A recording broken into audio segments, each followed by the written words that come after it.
because I cannot use my microphone. So hopefully it sounds okay.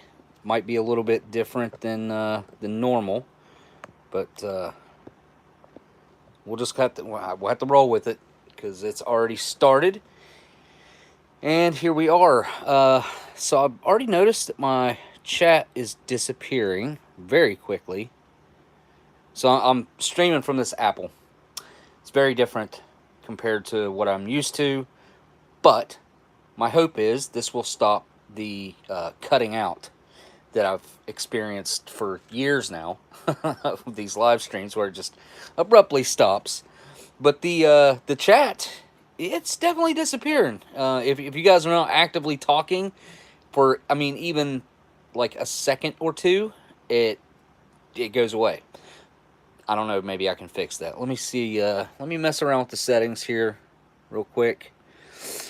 Okay, so I can actually turn the flash on. That's new. I didn't know I could do that. What else? Oh, cool. I can highlight part of it and save a highlight. Interesting. There's a share button. I can mute the microphone. Okay, that's all good. Cancel. What is this? Oh, wow. So I can change the effects of the camera. I've never messed with that before. Let's go to... Oh, okay. Nope. That's not bad. We're just going to stick with normal, though. I have good lighting, which one thing I'm actually pretty proud of, the fact that all of everything I do right here, I've accomplished the lighting. I think it's typically pretty good. Sometimes it's a little bit too much, but don't forget that thumbs up or down. Either way, I don't get to see the thumbs down till later, but I'll take either one. So I do see the ones that go up though. Let me get out of here. Oops. Nope. I can see super chats. Why can... Okay, that's how I get that to go away. Hello, Miss Renee, James Ortiz. What's going on? Divine Spirits Taco Girl Messages TV. Miss Marilyn. Hello, Miss Marilyn. You guys, Easter's obviously tomorrow, so happy Easter to everybody. But it's never too late to order yourself a gooey butter cake from Miss Marilyn. And that's at AnnandAllen.com, the Ann and Allen Baking Company out of St. Louis. Go check out Miss Marilyn. Yes, I'm putting you down, buddy. Alright, go on. She's back in the hallway. Here, hang on. Be right back, guys.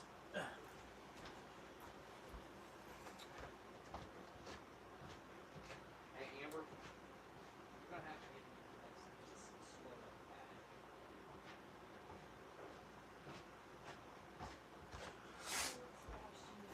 that. Alright. Sorry about that, folks. Alright. This is going to start out a little bit different than we typically start out. Just because, give folks a little while to get in here. So I've got a couple of little things that I picked up today that I thought were kind of interesting. One of these little miniature, it's miniatures of like toys and stuff. I thought it was really cool. I've never had one before. I've seen videos of people opening them and stuff. It should be fun. You never know what you're going to get in these things, but I'm interested to find out. So I've also picked up a couple other cool things. Check this out. It is the USS Enterprise. How cool is that? It's got a little stand to put it on, which I always keep these in the box, but this one would be cool to like set on a desk or something. I really dig it. I think it's super cool. That's a movie one. Also got the X-Men, the X-Jet.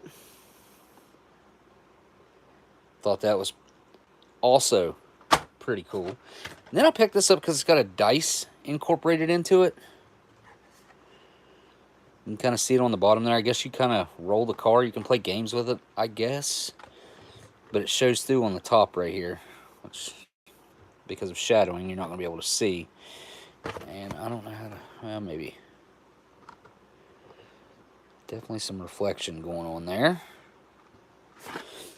And I couldn't not pick this one up. It's like a, it's not a Barbie car, but it's a Barbie something or other. And I thought it was cool. Anyway, I've been into those things for way too many years, and I have stayed away from them for a very long time because I need to get rid of the ones that I have. I have thousands of them, seriously. Let's check this thing out, though. I don't know exactly how these things work, but this is supposed to peel upwards. I know that. I don't know if it matters.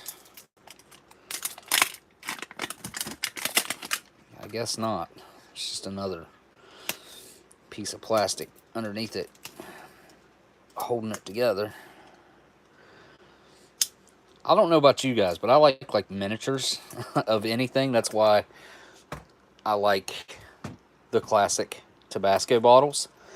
And Sean said the other day that the First Strike rations that he had the little Tabasco bottles in them. So I started looking on YouTube at First Strike ration reviews of 2020s, and I couldn't find anybody that got any Tabascos, but I only was able to find like a few videos. A lot of the ones I seen were 2019, so it might have been a 2020 change, or it might have been a change sometime during 2020. 2020s might have started out with the pouches. I didn't even see anybody get Tabasco at all. So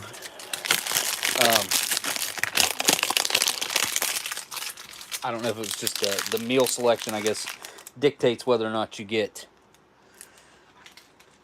This is not all the food we're doing tonight either. This is just kind of a, we're going to start with this because obviously this is not a meal. Okay, how does this work? I think, okay, like a little rubber stopper thing. And then they fall apart. I guess I could have left it partially together. That way it's not all over the place. There we go.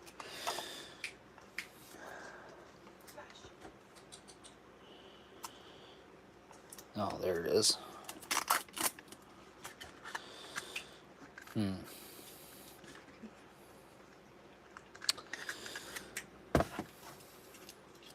all come with one of these? Or did I just happen to open the one that came with the list? This one sucks. This is not a good one. It's like a, well, I mean, it does kind of fit our theme though, right? Okay, I do not like the no focus here. And touching the screen is not working. Huh. Anyway, it's a kitchen playset. Mickey. Alright.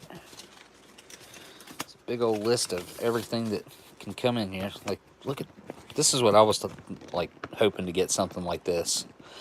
We got a C-3PO, Darth Vader, some cool stuff up there. Millennium Falcon. What else? Oh, I seen the Buzz Lightyear one. That's pretty cool. The horse from Toy Story, and then you got Lightning McQueen. It's like a little radio controlled car. Let's just keep going here. We'll look at the list of stuff that we wish we got here in a minute. That I wish I would have gotten. Oh, okay, cool. That's kind of cool for a little girl. Which is probably what this thing's going to be more or less like, but still, it's cool. My old lady will probably like that, though. Huh. That's pretty cool. The quality's pretty decent. It's like a miniature of a full-size toy. I dig it. Not necessarily Tinkerbell, but... Oh, no way. Cool. Look at that. We got a Woody. That's awesome. That is awesome. Yeah, I like that. Cool. Let's get them up here where they can... Well, let's just do this. Woody, the kitchen set. cool that we got something food related out of them. They had miniature food ones, but they were sold out, which is what I was wanting to get, but this is all he had. Here, look at this.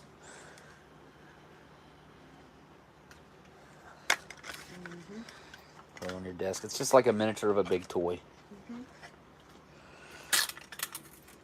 Oh, cool. Okay. We got a Lilo. We got a Stitch. Awesome. My kids grew up on this movie. Which I don't know if this is from the original or... Yeah, I think it is. Oops. That's cool. And one more left to open. These things, I see myself possibly getting addicted to opening something like that. I like the miniature stuff. I don't know why. Okay, well, that sucks, but we got a mini. A little Minnie Mouse. And focus. There it is. Little Minnie Mouse. The details are pretty nice, actually, for the size. I feel like they done alright with them. It looks like the eyes are little decals. It's kind of hard to... They might be hand-painted. I'm not really sure. There's some uneven lines on there for sure, especially the gloves. I'm noticing, like over here. She'll probably like that one too. By far, this is definitely my favorite out of this, even though you can't really see them all that well. But this is exactly like what the big box would have been like, I guess. Pretty cool. All right, what's the cooler stuff? Ultra rares are these gold ones. I have no idea what that even... Is that a Yoda? Like token or something? I'm not sure what that is. And a Stormtrooper. There's a phone. That's kind of cool. Commons are... These are Woody. So he's a common. Is that like a bow and arrow right there? I don't know what that's from. That's interesting. What else? I guess all these are commons. Down through here. And back here. Where's the little Tinkerbell? I don't even see it on here. Maybe I missed it. It's commons. There she is. Number 30. Right there. And Minnie is also, she's right there. Number 28. And the food thing, I think that's what that is. Yep, 27. It's literally just a box. That's kind of a cool one. It's like a gold top drink. It's still common. Anyway, pretty cool. I'll look at that thing later. And do something with these now. Okay, so I have a couple boxes over here too. I'm gonna put got this. It's like a Rolex box. From I got a donut in Times Square whenever they first opened up the Krispy Kreme. I don't know if they're still doing this or not. I doubt it. It was a $10 donut, so I paid $10 for this box more or less because the donut was just a candy apple coated with a pretzel sticking in the top, I think. And I think that was pretty much it. I think it was apple flavored. I can't remember. Alright, this thing is trash. See, this is kind of crazy to me. That it, like, why does it have to be... It's just so wasteful. This is something that they're not going to recycle, but could be recycled easily, I guess. But nobody's ever going to do that. So you got this ball that's completely useless after this.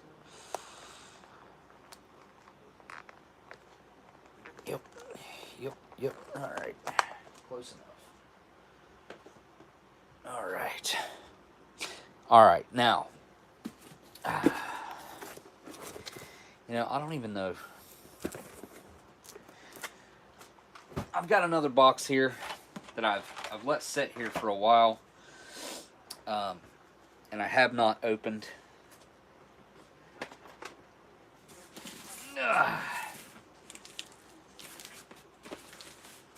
This is going to be the second most money I've ever spent on rations before. And you guys will see why here in just a moment. Oh wow, they really went all out here. There's no way I can put this on the table and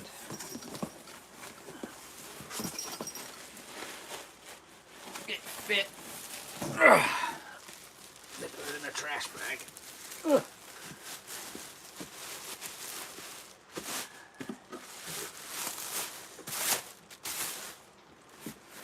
All right. This is a big one. Okay, it's got a lot of water spotting going on here. Whew.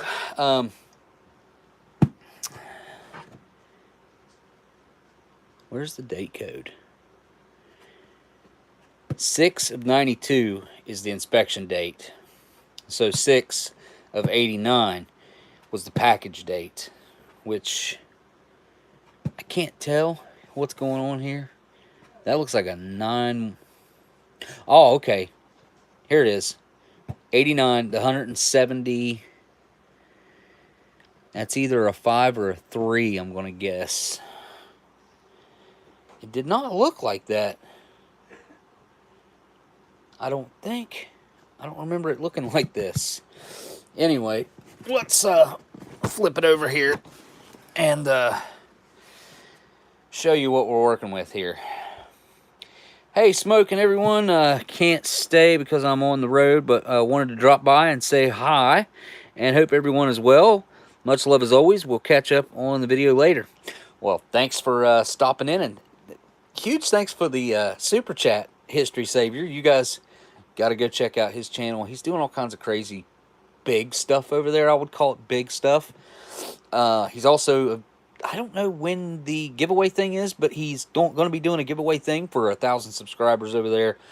So definitely go over there and be watching for that. When that goes down, you're definitely going to want to be entered for that, because it's been leading up for a while, and he had a big buildup of stuff that was going to be included in this giveaway for the 1,000 subscribers. So definitely go check that out. And thanks again for that super chat, dude. So I don't know how many of you guys know exactly what this is. I know Ruler does, because I just saw his comment.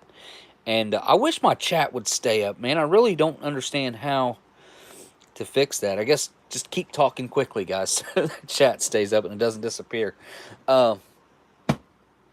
Anyway, let me get this around, because this isn't even the most interesting side of this. This tells you what it is, right? But right here, if I can get it down here to where y'all can read it, I'm going to have to, yeah. There we go. Boom. As you can see, these are ration cold weathers. There's 6 meals contained in this box, which means 12 bags. It's 2 parts, and most of you guys know that already, but it's a 2-part meal, 2 white bags, going to be taped, rubber banded. Cannot remember. Rubber banded, maybe? No. Huh. I'm not sure. I think maybe the Rafco ones might be taped. So this is, Daniel, you're correct. This is somewhat of it's not exactly a unicorn. I wouldn't call it a unicorn.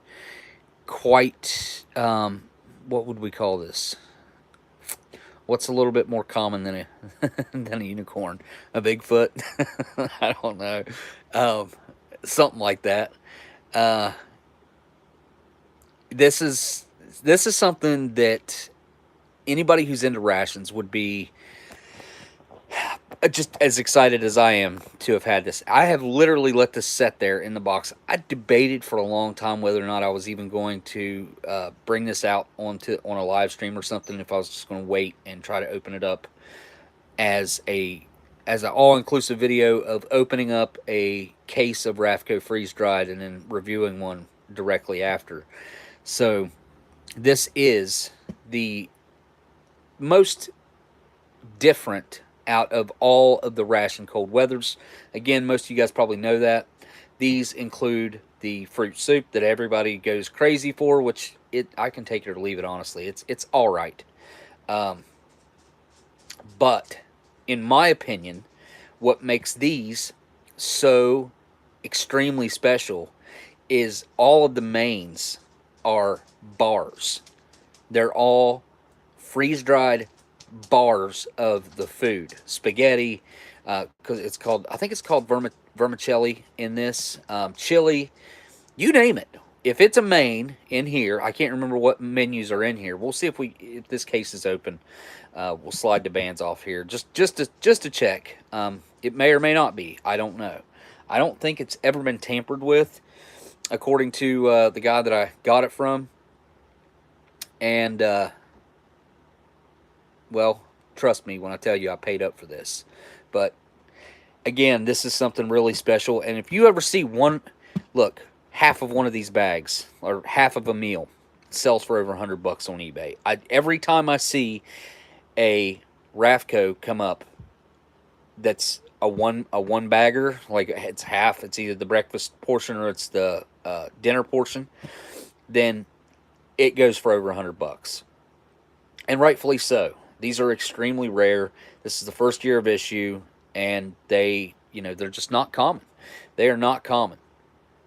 I want to say a huge thanks to History Savior again. I've got to start doing some things to start paying for some of this stuff again. I've got to get videos coming out, and I might have mentioned it last week, but my little sister has expressed quite a bit of interest in working with me. So, hey, what's going on, King Cree? What's going on, man?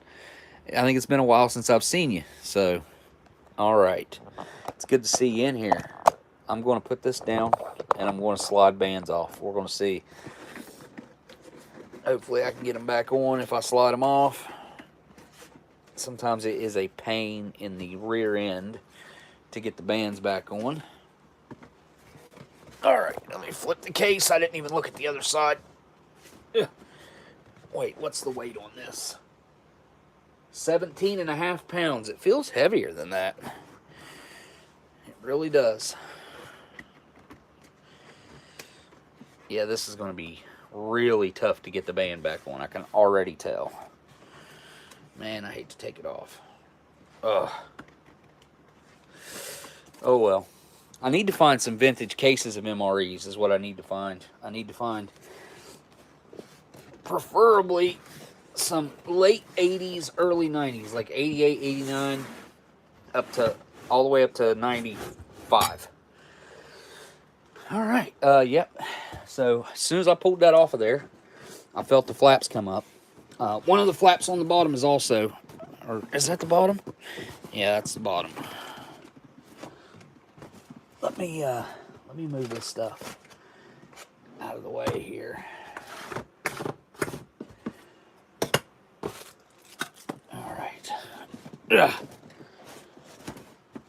All right, here we go. K-Man said he bets that they're taped. Oh, he was wrong. They are rubber banded. They are rubber banded. And as you can see, they're quite form-fitting into how they lay in here. So, like I said, there's 12 bags. And I don't know if there's a menu list in here. I'd love to see one, though. I'd love to see an original 1989 menu list. I'm not seeing it. Let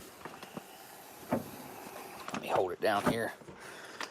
So this one is menu number 1.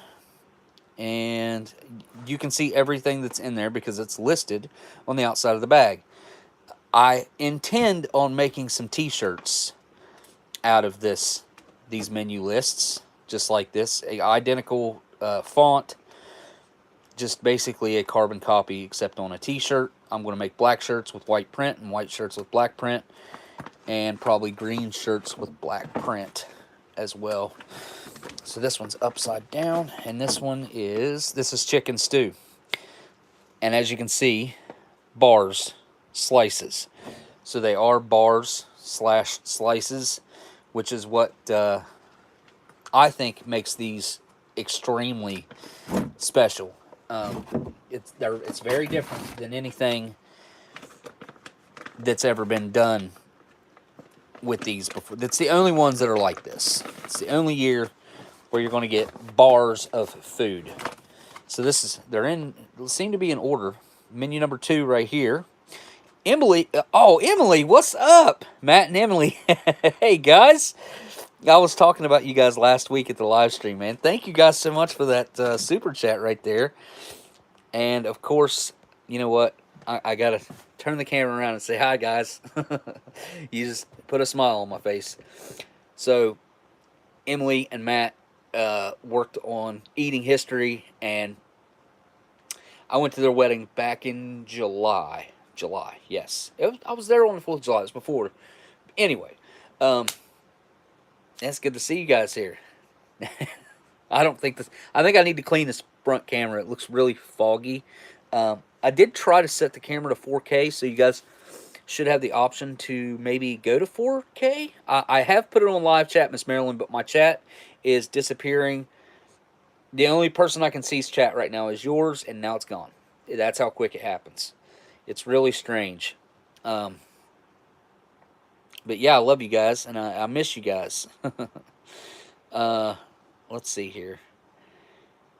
I went to... Nope. Alright, I'm in live chat. And... Nope. Huh. So it sounds like Matt, you and Emily are together right now, which Matt's a hard-working dude. Extremely hard-working. And if you guys have caught any of Adam Eats the 80s... Matt is show running on that show, same as what he done on our show. So you guys check out Adam Eats the 80s, Adam Richmond. And he also does the, Matt, what's the name? Modern Marvels. Couldn't get it out of my head. Modern Marvels is another one. You guys check out both those shows. Adam is hosting both of those shows, which Modern Marvels is newly switched over format to a hosted show versus a narrated show. And, yeah. So, eating tacos in Wisconsin. Okay. Cool. LC just put in a super chat, and she says, "Hi, Smokey. Hope all is well in your house. How's Sebastian? Sebastian, he's swollen up right now. I just took him off the couch right as this started, and, man, he hasn't had his medicine today, though, which he's going to pee a lot once he gets his Lasix. I've had to up him to 2 pills, but he's doing pretty good for being blind and deaf. He still gets around pretty good. I would say he's 95% blind. I think he can barely see a little bit, and he can hear if you like yell, or he can hear loud noises, or maybe he feels the vibration. I'm not sure which that is, but he's not doing too awful bad. Just had a neighbor cat have kittens, so there's that. Not excited about that at all. I didn't see that cat for about 5 weeks. And then she showed up with a great big old huge belly and had kittens. But thank you so much for that super chat, LC. And tonight, I had planned on eating the rest of your food, so that is actually setting back here, ready to go. It's right here, and I don't remember what all's in there. But I've got 2 bags back here. I've got the accessory packet bag, or accessory pack bag. It just fell. Accessory pack bag and the dinner bag. I think it's dinner. Nope, it's lunch. I got lunch left. So thank both you. Thank you, LC, for the super chat, and thank you, Matt and Emily, for the super chat. You guys, thank you guys. Pretty exciting to get to open this box. I got to say, this is something not very many people are going to get to do in this time period. There can't be very many cases of these left, I feel like. And unless somebody finds like a stash of these in an old bunker or something, I guess, that's the only place I can think something like this would be stored. And I don't know if I've ever told you guys the story about okay, anybody who feels like it, Google the presidential bunker at the Greenbrier in West Virginia. So the Greenbrier is this really fancy hotel with a golf course, and they actually have big pro events up there now, which is fairly new. But I worked after the presidential bunker was quote unquote discovered or leaked. you had a local that ran their mouth, and a reporter found out about it, and it just, that was it. As soon as it was reported, it can no longer be used. So I actually worked in, well, from the very beginning of tearing out that presidential bunker.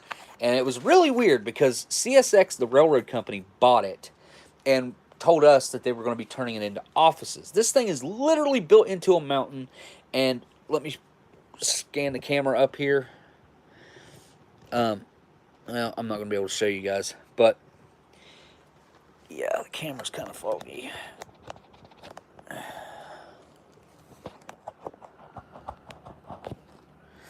Anyway, the door had a great big round, huge safe door with a spin handle on it, you know, like that you twist and everything. And that door was probably, I'm going to say 4.5, 5 foot thick. It was the biggest door I've ever seen, ever, to this day. And you drove in to the mountain. You just drove into the center of the mountain. You drove through this huge safe door, down this hallway or like tube tunnel, and there was a place down at the end to turn around and also to park. Just not very big though. Anyway, to my story, whenever we first went in there, now this was back in 2000, I want to say like 2002, probably, is whenever we started tearing it out of there. When I first went in there, everything was still there. So story time. Everything in the bunker that was stocked for the apocalypse, a nuclear disaster, or whatever, all the food, all the ammo, all of the weapons. I'm talking, there was like rocket launchers, there were, M16s. See, I got to see inside, like, they had guys, military guys, come in and remove all that. But I got to see all that stuff. And in the galley, there was a huge main galley. This place was substantially large. It had its own power plant that had only been fired up like 3 times. It had its own water treatment facility. It had its own huge air filtration system. You can watch, there's documentaries on it, but the documentaries don't do it justice, in my opinion. When I first went in there, it was untouched. Like, there was, everything was there and untouched, and we literally just demolished it. We jackhammered all the asbestos off the walls. We took all the ceilings down. We took everything. We cut lead walls out that were about that thick, and we had to cut it up in pieces that were like 2 foot by 1 foot pieces, and put them into a wheelbarrow. And I don't remember. It looked empty when we would roll that thing down the hallway and take it downstairs, because that was upstairs. Those were the living quarters. Those were like there were a couple command centers up there with hard wires going in for communication, for comms. And then there were also bunkhouses in there with just tons of bunks. But had I known then what I know now, I could have saved probably one of the largest stashes of vintage food from demise. But I literally, myself, threw, I don't know, pallets of vintage rations away in old MCI boxes, and probably old seed rations. I paid no attention to it because I was like, I just had no interest in old food. I was more interested in all the guns and ammo and stuff that they had down there, because it was super cool. They had, like I said, they had rocket launchers and stuff. There was a big part in the middle of the armory, and it also had a great big huge safe door. Not like the one when you come in the mountain, but a big safe door, and that's how you got into the armory. And it was probably a room that was, I'm going to say it was probably 65 or 70 foot long by probably 30 foot wide. So probably about the size of my house, actually. I think my house is like 40 something by like 60 something, 70 maybe. I don't know. I'm not sure. It's 4-bedroom, 2-bathroom, but it's not huge. Anyway, I wish I would have known then, like I said, what I know now, and I could have saved so much pristine vintage food. Like, looking back, like, all those boxes were probably from the era that it was built. If I was to guess, I'll bet you all that food was put in there when they first stocked that place, which would have been the 50s, I do believe. I'd have to go back and check exactly. It might have been the 40s. This place was old. But it was like 40s, 50s. Maybe there might have been some stuff in there from the early 60s, but this was all like the good stuff. Like, there would have been tons of cigarettes that got thrown away. I had no idea. I mean, this was pre-internet time. This was like, I had no information like this. I was not savvy as far as using the internet. Of course, there was internet, but a lot of people weren't on it like me. So, yeah. I've regretted not doing something with that so many times, and I've thought about it so many times that I wish, hindsight's 2020. Like, of course, but it's depressing. It's depressing whenever you know. But by knowing what I know about that place gives me hope that there's other places out there like it. I know that there are other places out there like it. Obviously, they haven't been discovered or they haven't been leaked yet. So you have these vintage bunkers that were stocked. Now, there was also new food in there that we threw it all away. Every freaking bit of it. Freeze-dried number 10 cans of Mountain House, like rows and rows of that stuff. Dumpsters upon dumpsters of food that we threw away. I mean, I'll bet you we took, I would say 12 to 15 dumpsters completely full of food out of there. When I say dumpsters, like not the big, huge dumpsters, but like the kind of smaller ones, like medium-sized ones, I would call them. Not the smallest ones, and not the great big ones, but like the ones that are a step up from the small ones.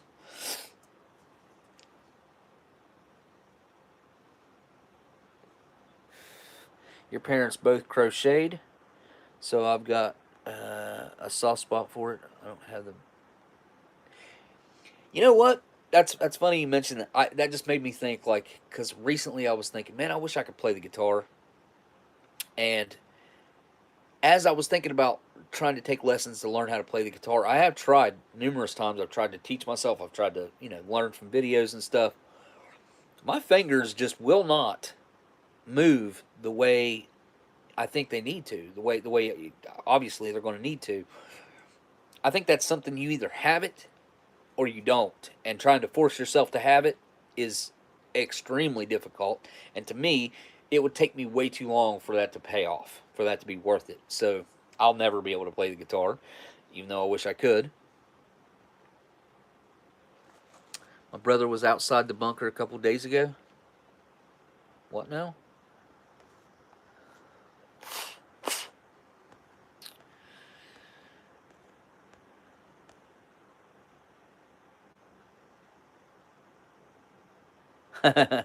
sorry, Ruler Yak. Sean, I didn't know I was going to torture you either. It was bad though, man. I mean, dude, I have to live with being the one that threw that stuff away, dude. He was at the Greenbrier a couple days ago. Really? That's cool. Does he? I think CSX might still own the bunker. It doesn't make any sense that CSX bought the bunker to turn it into offices. There's no way that they're running offices.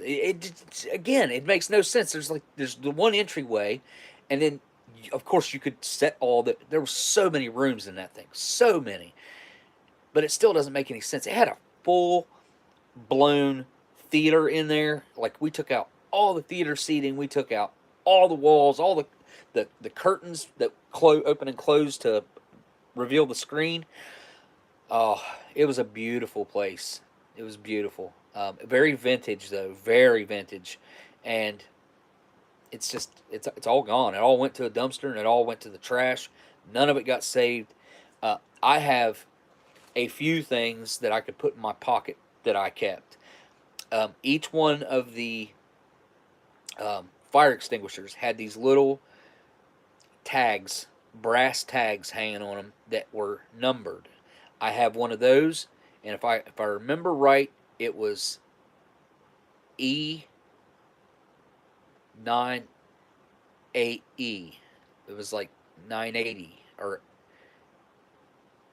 something like that. I have that, and then I also took one of the little red hammers to bust open the glass to get the fire extinguisher out. That's all I have. That's it. No, I take that back. I had something that said the Greenbrier on it that came out of the bunker. Can't remember what it was. But to get from the bunker into the actual hotel, it was kind of weird because there was this wall. I never went exploring through the hotel because it just wasn't allowed. But I did get to see that door open and go through that door a couple times. And I also met the TV repair guys and stuff that came up, which they weren't TV repair guys. They were the ones that were kind of keeping an eye on the bunker, maintaining the bunker. Anyway, there's a whole story behind that as well.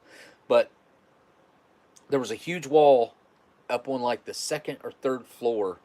And when you opened it up, you were in like the side hallway and you could see a banister right there. It was interesting. It was interesting. I just wish I could go back in time. What is it? Hey, Joe, if we do manage to go live, we'll finally get to open the package you sent. Oh, cool, cool, cool, cool, cool. So G. Schultz is thinking about going live soon, sounds like.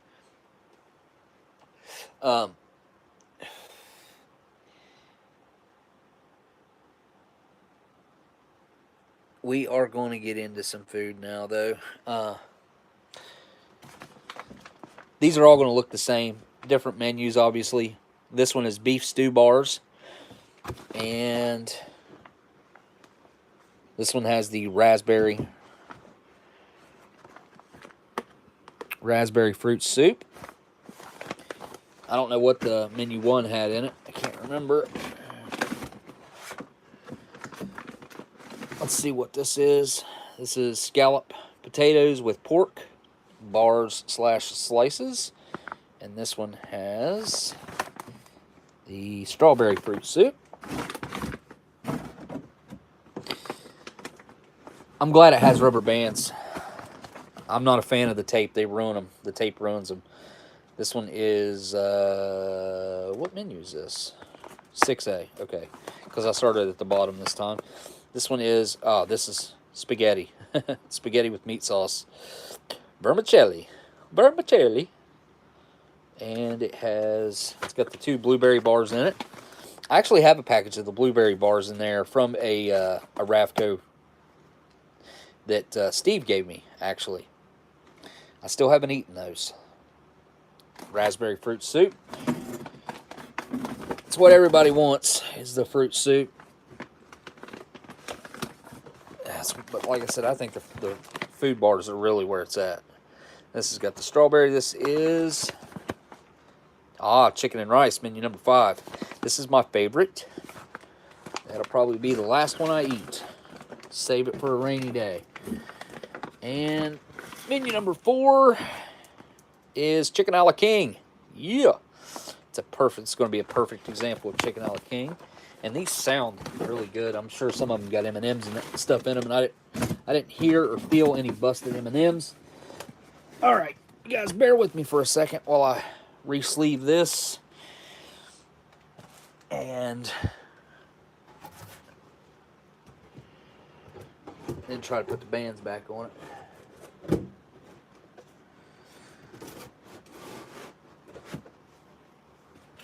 This is the fun part. Do the same thing on the back side.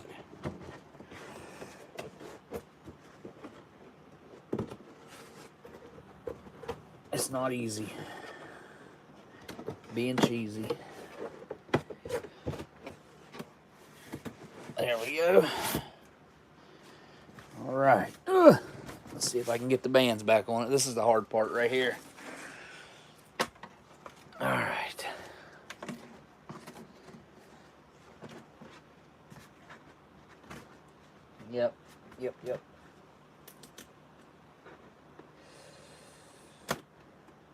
So I gotta say, I never dreamed that I would actually be able to get one of these cases, let alone, well, I never even thought that I'd be able to get one, let alone a case of the Ravcos. So I'm very proud to have it, and I do want to share the contents with everybody, and I'll probably end up sharing the actual rations themselves too. I don't think it's fair for me to like have all these myself. I think, well, I feel like this is one of those things that's pretty rare. It's going to be an experience into itself that a lot of people would really appreciate the opportunity to be able to try. All right, here we go. Get in there. All right. All right, so I got a mixture of things here to start with. Kind of like a starting off like a snack time, right? Some hors d'oeuvres, so to speak. And wow, look how far away that looks. That looks really far away. Maybe I can just take the camera down some here. Yeah, that helps. Hopefully the tray will still fit. I might have to adjust the camera. Anyways, but we got us a pound cake here. We'll see how that turns out. Might be good, might not be. We got us a B2 unit with the cocoa beverage powder. This, I remember not getting to try one with the cocoa beverage powder last time, so whenever I was digging out stuff out of that case of MCIs that I opened up here on a live stream a couple weeks ago, this is why I picked the one with the cocoa beverage powder. Because like I said, we didn't get to open one of those. I did grab a peanut butter out of there as well. Kern Foods. And we also have another B unit. Crackers and candy. So this says Sopaco. This says Southern Packaging and Storage Company. Different. Nice display of cans there, though, I must say. They look quite good. Oh, I got a pulled a civilian, I think it's civilian, accessory packet as well. This feels really, it feels a lot better than the old ones, but it's still airtight. Look at that. You can hear it. Pretty awesome. All right, let me go get the can opener. Oh, real quick. Ugh.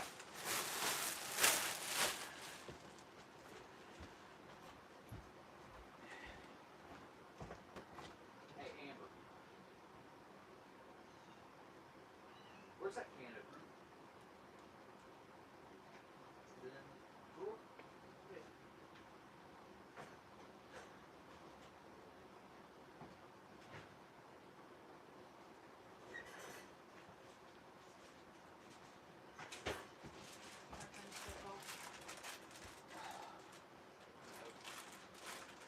Try to hurry. Okay, try this can opener again.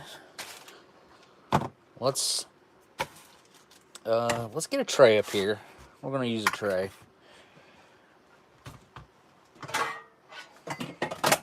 Oh, there went my propane. Oh goodness gracious! I've been watching some King of the Hill. Oh, dang it. Lately. There we go. Haven't used this tray in a long time. Oh boy. Yeah, I think I put the camera down a little bit too much, huh? Pull it up some.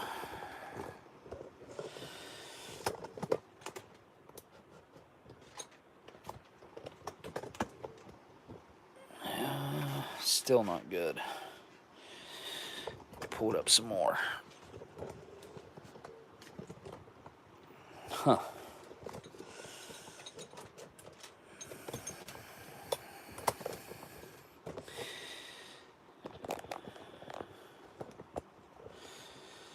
Jeez. Oh, it's lopsided. I couldn't figure out what the heck was going on there. All right.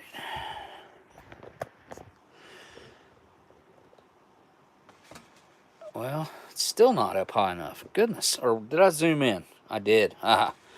There we go. Nice. That was a savior.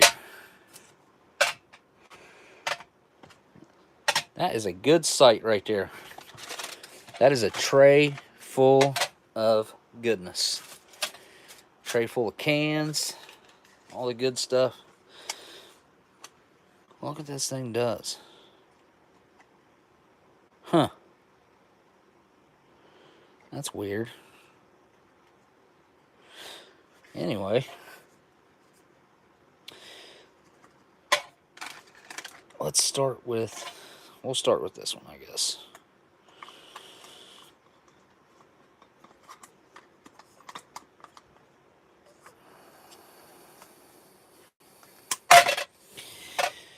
Not very good at this yet. Have not mastered it. Not even close.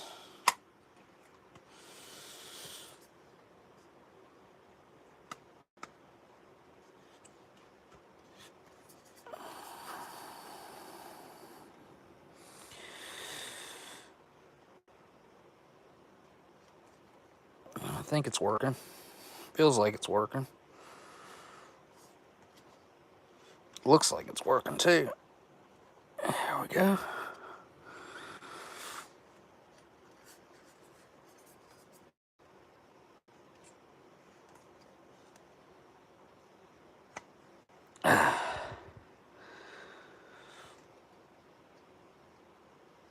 Lost my Oma. Do what? Whoop. Dang it. Just messed up the tripod. It's I got the wrong leg pulled out here. There we go. Bear with me, guys, for a second here. Okay. Now I got it.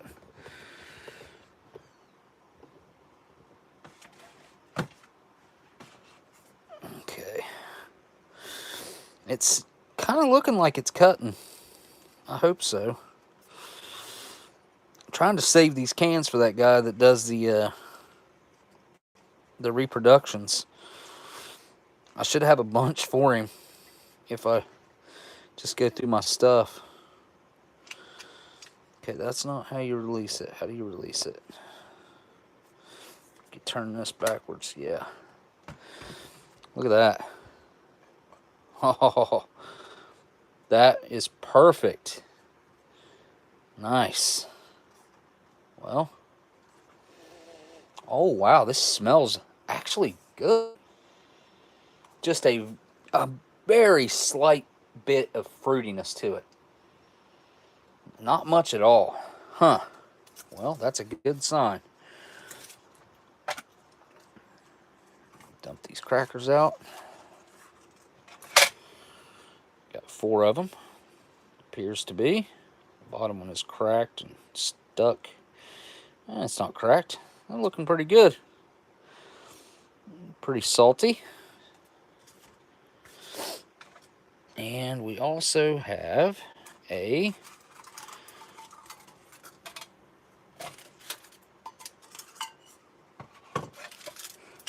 really good looking coconut disc. Wow. I can already tell that something weird's going on inside this packaging. I don't know if you guys can see it, but I can. There's something going on. It looks weird. We'll check it out here in a minute.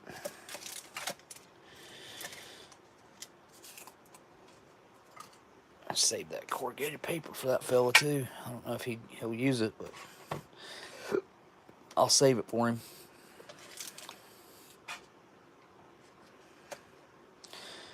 All right, let's get the pound cake out.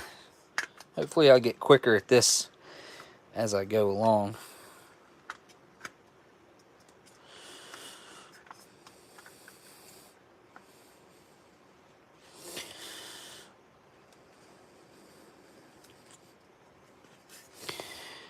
There we go. The can shifted. You got to kind of like keep it pushed up. But if you do, it seems to work. Guys, don't forget to hit the thumbs up or down, if you would. I'm trying to collect as much as I can some cool stuff for live streams, some more expensive items if I can find them and I can afford them.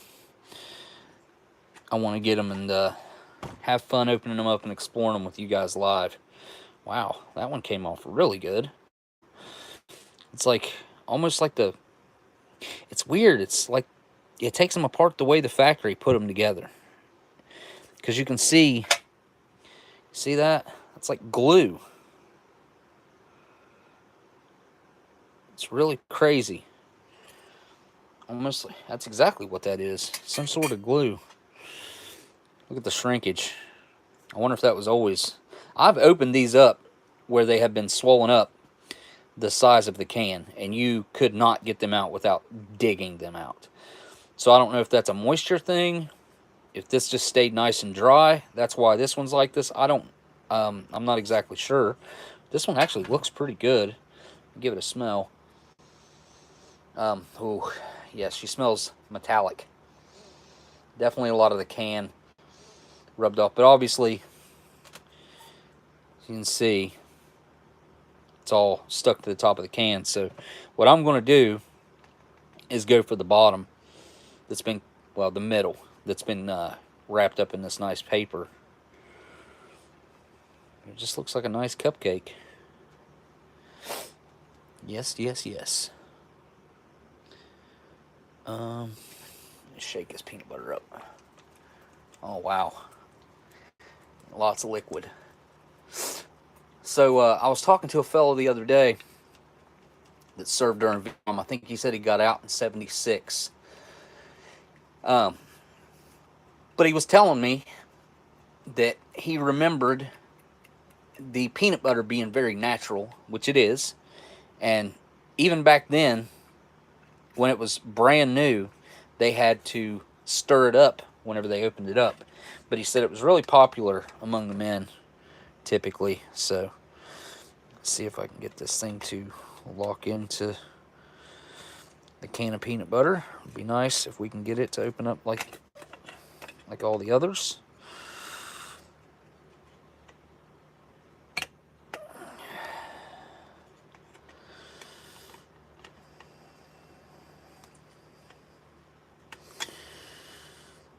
It's wanting to. It's just the rim on the top of this is smaller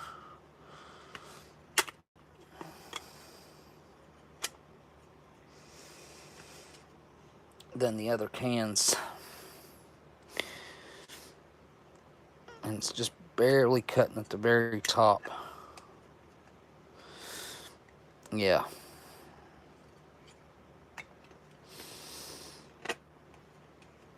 He also said that compared to some of the other food, the other rations of the time that he was seeing, he said that the Americans' food was substantially better than what other militaries were getting at the time. So, early 70s, I'd say. I don't know how long he was in. I didn't ask him. I don't think this is going to work.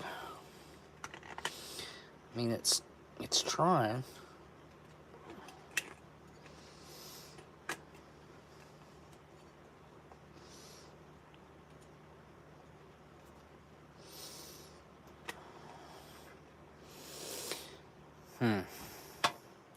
It's definitely cut some of it open, and it's very sharp now, which is not supposed to happen with these can openers. Kind of what it's supposed to eliminate. I There's a few areas it's not cut. Let me see if I can get it with the... Just keep going here.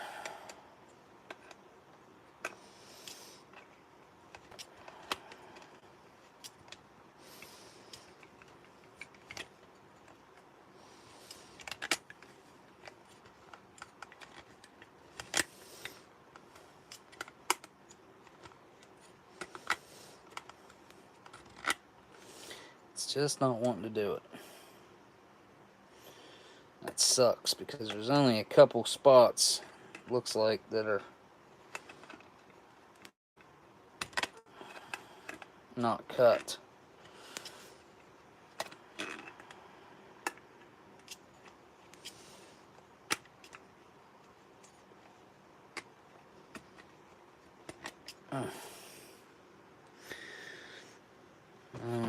See if I can get my pocket knife in there. See if I can pull it open.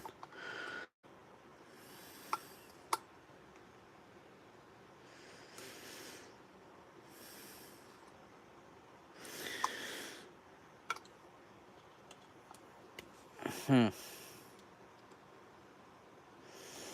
don't want to break my knife or stab myself. I'm trying to pull this open. Definitely would have been nice, though. Nope, it's just not going to happen, I don't think. Good Lord.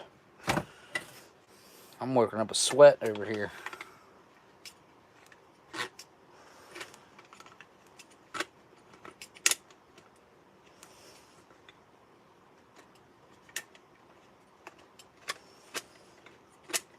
Nope. Alright, I give up. I'm going to get the other can opener because there's no way I'm going to be able to do it with the P38 now. I messed up. Hope I didn't ruin the entire can. I may have. It needs that step to get on. Oh, yeah, it's... You can see... I mean, they look almost the same on the top, really. This one's just a little bit larger than that one, which that one's all boogered up and separated now. But it really isn't that much of a difference, but it's enough of a difference to where this won't open. Oh. Let me see if I can scrape that off a little bit with my knife.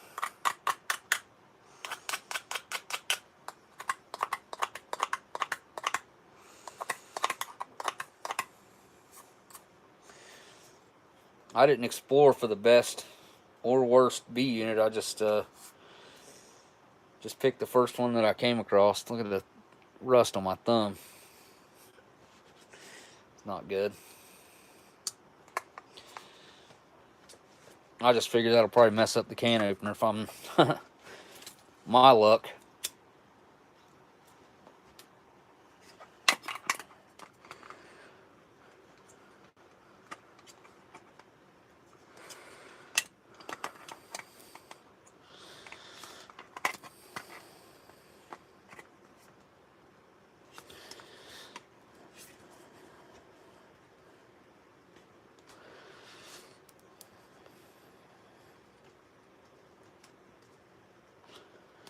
Alright, this one feels like it's going pretty good.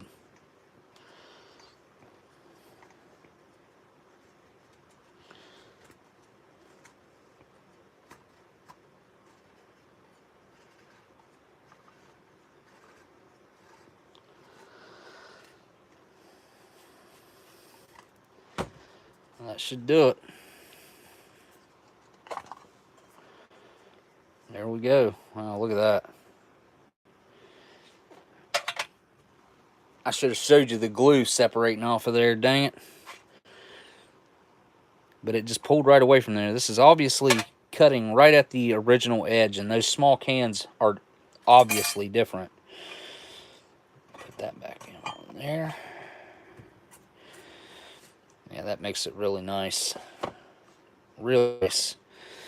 Let's take a look at this. It's got that gold look to it. Very tightly packed.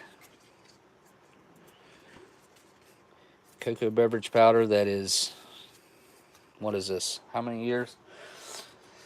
76 to 2000s, 24 and 22, so 46 years old. Madison, Wisconsin. Hey, that's not far from you guys, I'll bet, is it?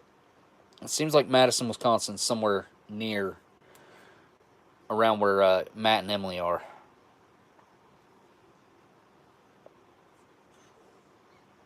What's the company? Santa Beatrice Foods. Good old Beatrice Foods Company.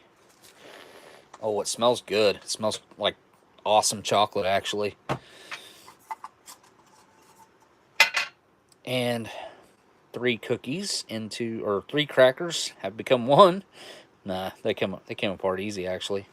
So we got an abundance of crackers here. There was no corrugated paper, stopping the crackers from touching the lid, which is unusual. Did I miss it or something? I don't think so. Alright, I'm going to go get the other can opener for that because, like I said, it is extremely sharp everywhere except where it didn't cut. It's almost cut, though. Look, there's a little spot right there that's not cut. It's cut all the way through here, and then it stops. This area right here, and then it's cut. Little tiny area right there, and it's cut. A little tiny spot right there. And that's what I was trying to get it to do, was cut those little spots, and it just would not do it. So let me go get the classic can opener. I will be right back.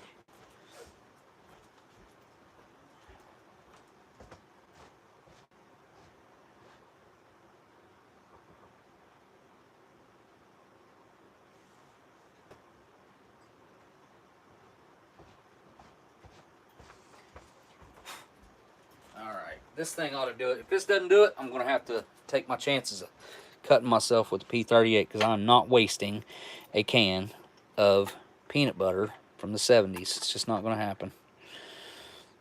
Let's see if this works. Well, poked a hole in it. There's oil coming out of it.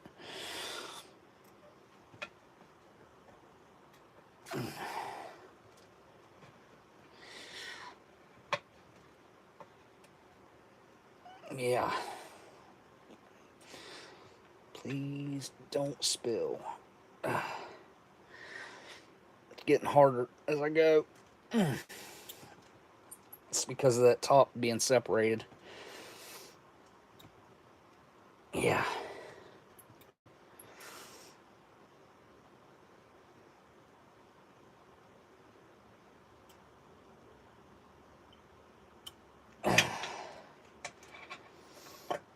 All right. That should do it. Hopefully. I had another box over here too, but quit saying dang it, Smokey, you know better than that. Well, this other box that I have over here, Smitty actually done some research on some cans that I bought, and the guy had already shipped them, so I couldn't have him keep them, and we're going to have to work something out because they're not food. They're something to do with World War II aviation. Can't remember exactly what they are. Relays, I think they're relays or something, but they're canned. It's kind of a weird item.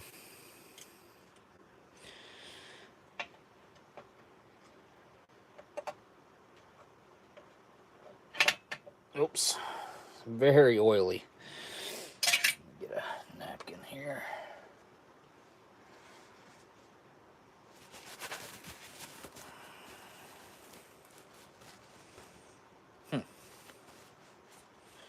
Well, shoot. That's not the napkin I thought it was. What did I do with it? That was it. It just fell on the floor. I'm going to have a hard time reaching it.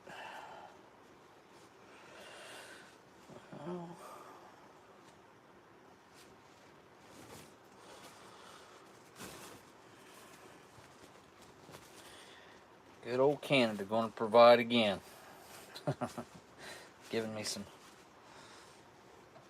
paper towelage.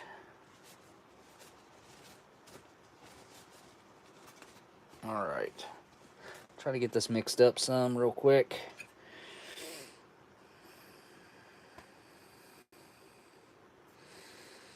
It's not going to be easy. It's like a puck of dry peanut butter in there. All the oil is separated out completely.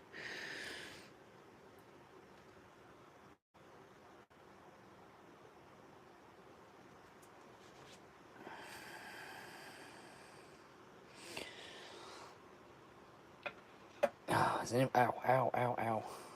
Ooh. Yeah, it's got some briars on it. Anybody got any suggestions on a better way to mix this up? Am I doing this the only way I know how? Maybe somebody's got a better idea on how to mix it up.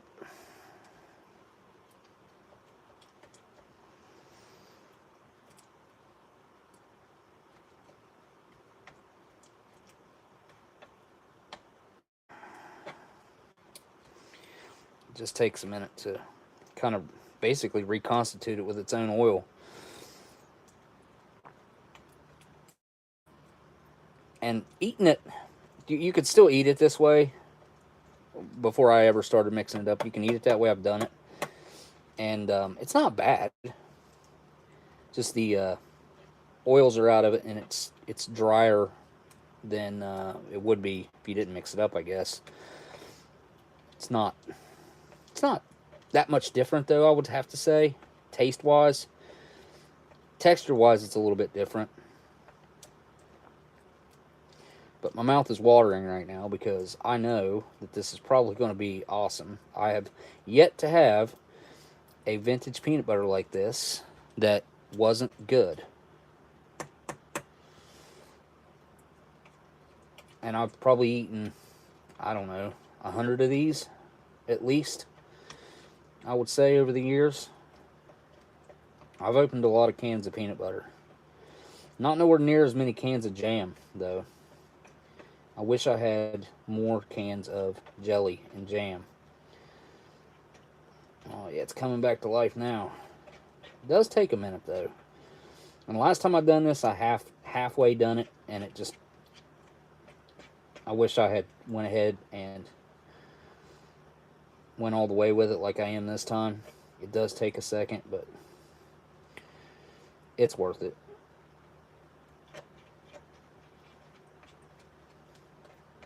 And you can also bet that none of this is going to go to waste. There's not a whole lot of peanut butter here anyway. I do intend to use it all and eat it all.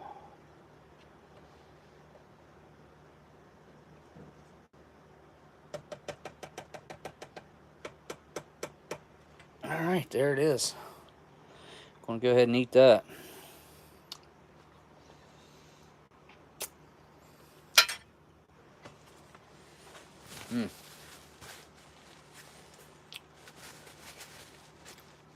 It's perfect. Its own oil preserves it so well. It's unreal. Unreal. Like, that's one of the... That has to be a really... On the list of survival foods, this has to be pretty high up there because of all the protein, all the fat. There it is again. But the overall survival foodiness of it is pretty high up there. Let's see what this thing's got in it. Actually, can't remember. It's got the... Oh, yeah, that's right. It's got the weird thing of sugar. Like a military print. And then that is the military creamer, but it just, for some reason, yeah, I think it's solid. It's not just packed tightly. So we got a nice solid creamer there by the... Oh, Beatrice Foods again. How about that? And then instant coffee that is no good. Huh. That accessory packet was airtight too. Daggone it. I'm still going to try to make it anyway. And you got your iodized salt from the RT French Company, Rochester. And classic old DD Bean and Son matches. White tip, strike on back. Got your US issued butt ration, which is what that is. It smells awesome. It kind of smells like a pool at a hotel almost. You know how that weird like chlorine and like freshly washed towels and some green chiclets gum there. Let's find out if this coffee is even going to reconstitute. I don't know. I think last I checked, Foreign MRE still had some of those Chilean rations, and they were like $129 for a case of 12 of them. But there was like a bunch of fish mains, but I think it was 120, and there was a thing for $10 off, which there's a code you can use of mine too. It's OS10 or Oldsmokey 10. Nope, won't give it to you on that. Never mind. But there was a thing on the website to give you $10 off. See, dang it.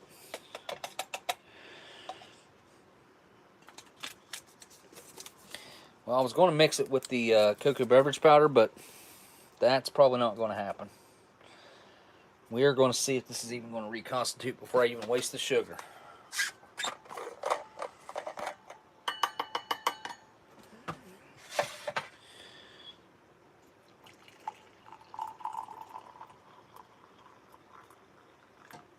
My water is extremely hot, which helps a lot, I'm sure.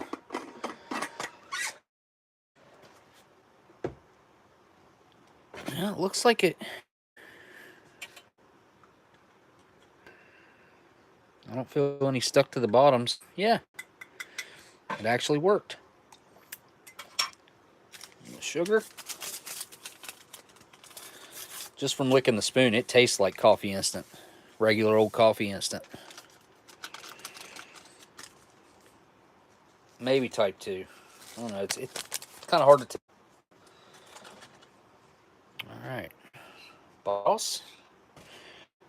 Snack. Hors d'oeuvre time. Oh, nope. Dang it. Forgot about that. Let's,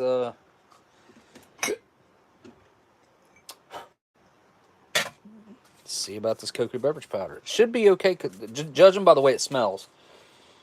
It smells... What does it smell like? It doesn't smell like classic chocolate powder. This smells richer. It smells more like actual chocolate candy, I would say.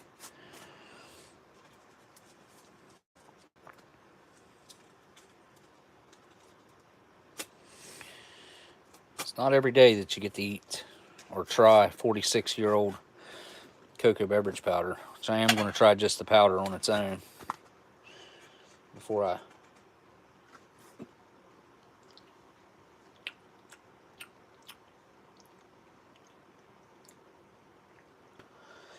It tastes pretty good. Yeah. It's got just a slight old taste going on there. Not sure what that is, whether that's... I don't think it's the dried milk gone bad, but I guess it could be. What are the ingredients? Does it even say? It does not say.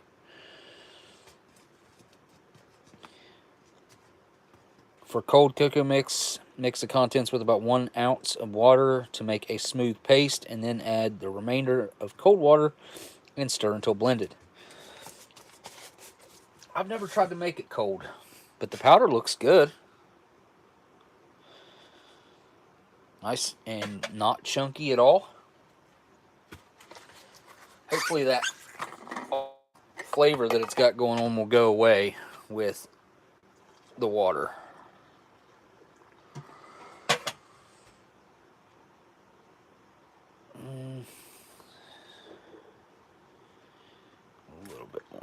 That's too much. Oh well. Won't be bad. It's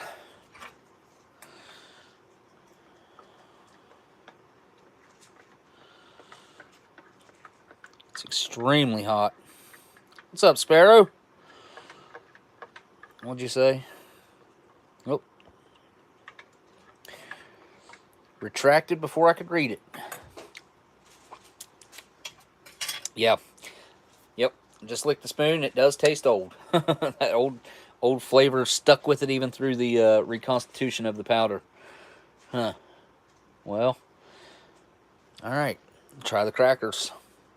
This one first. This one was the one with the cocoa beverage powder.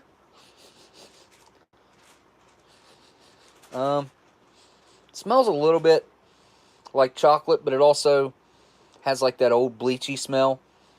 Not exactly a stale smell either, though. It doesn't necessarily smell stale. Anyways, give it a try.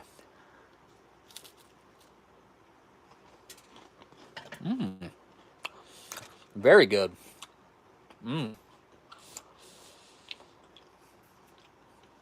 Now that does have a lot of a saltine, like, core flavor, which a lot of times I don't pick up from crackers like this. But in this instance, very salty though. I love that. It got my mouth salivating. So it doesn't seem dry to me. Now I did just take a small bite, but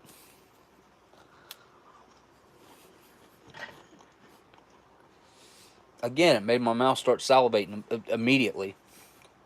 I don't know if that would always be the case, but it is right now. All right, this was the one with the coconut. Oh, smells different. Those are fantastic, though. Really nice. The texture's perfect. Very crunchy, salty, savory. Good cracker. And these are the ones that obviously could be questionable. We'll see.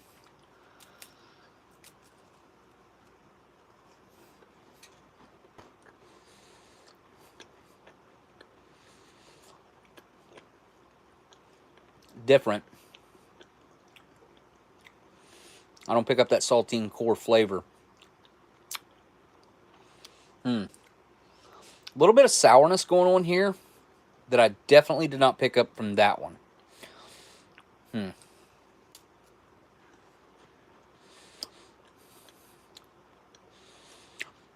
Pick up a little bit of that coconut disc, but it's not anything major. Definitely fully edible. No weird numbness or after effects or anything like that. Not overly dry, doesn't dry my mouth out or anything like that. So those are fully edible. A Titanic cracker. What? There was a Titanic cracker auctioned a few years ago. It was saved during the rescue, not pulled from the wreck. Oh, wow, really? That would have still been awesome, which there's nothing that you could pull from that wreck. Well, yeah, you could pull wine. I heard, my son told me that the Titanic is decaying rapidly, and I guess they said it's going to be gone within 50 years completely. It's kind of hard to believe where it's down so far. Usually things that are down there on the bottom like that, out of the sun and in the very bottom like that, they hang around. Yeah, I knew there was a lot of bloom going on here. I knew that already. Just look, I could see that through the packaging. Some very weird spotty blooming happened here. Oh, it smells foul now. It didn't smell so bad. I can already feel the tingling sensation, the numbness, and the like stinging sensation on the back of my tongue. That smell now automatically does that to me in my mouth. It's really weird, but it's some sort of scent memory. Golly, this thing's hard as a rock.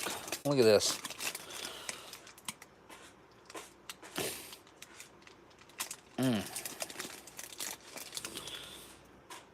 It doesn't look too bad, though. The last coconut disc thing I had like this was actually good. I actually ate a good bit of that. This one smells worse than the last one I had. And it also looks considerably worse than the last one I had. But I'm not going to let that stop me. I am going to go in for this. Give it a try. A lot bigger bite than I wanted.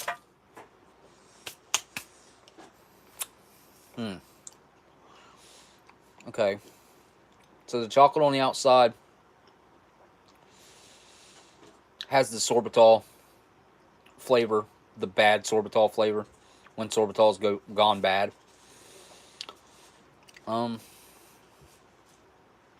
There's that word again.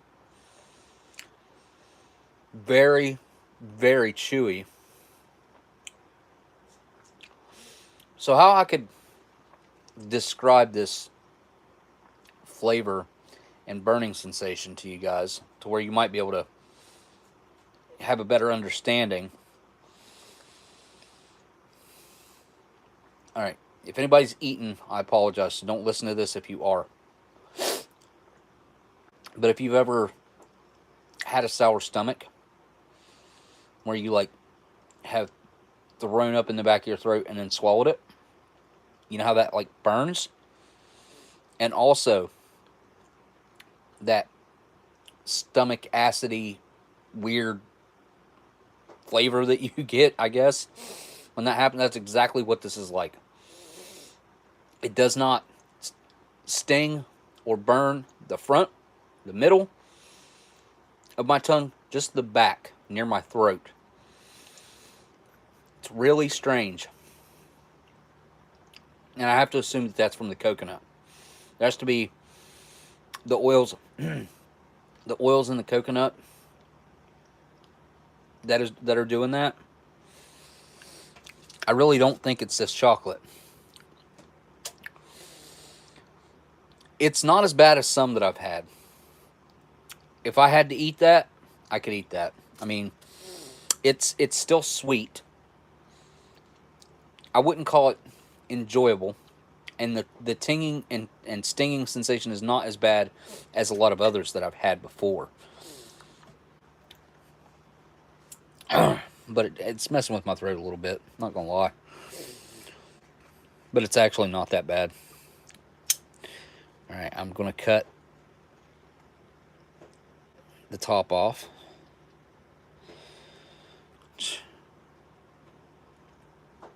I bet this thing was actually really decent when it was fresh. And I'm going to try to cut a piece out of the middle here and see if that even helps. May or may not. Because it's just got a lot of metallic going on where it was in that can. So maybe going into the middle might help it.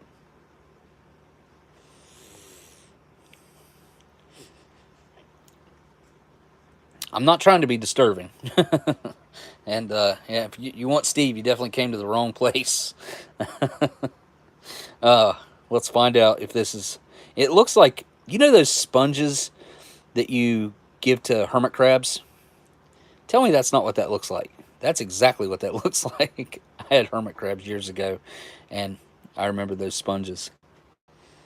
This doesn't smell like it's metallic, like the rest of it does, like it did initially. I am not... Yeah, it looks like those old sponge things. I'm not going to screw around with this.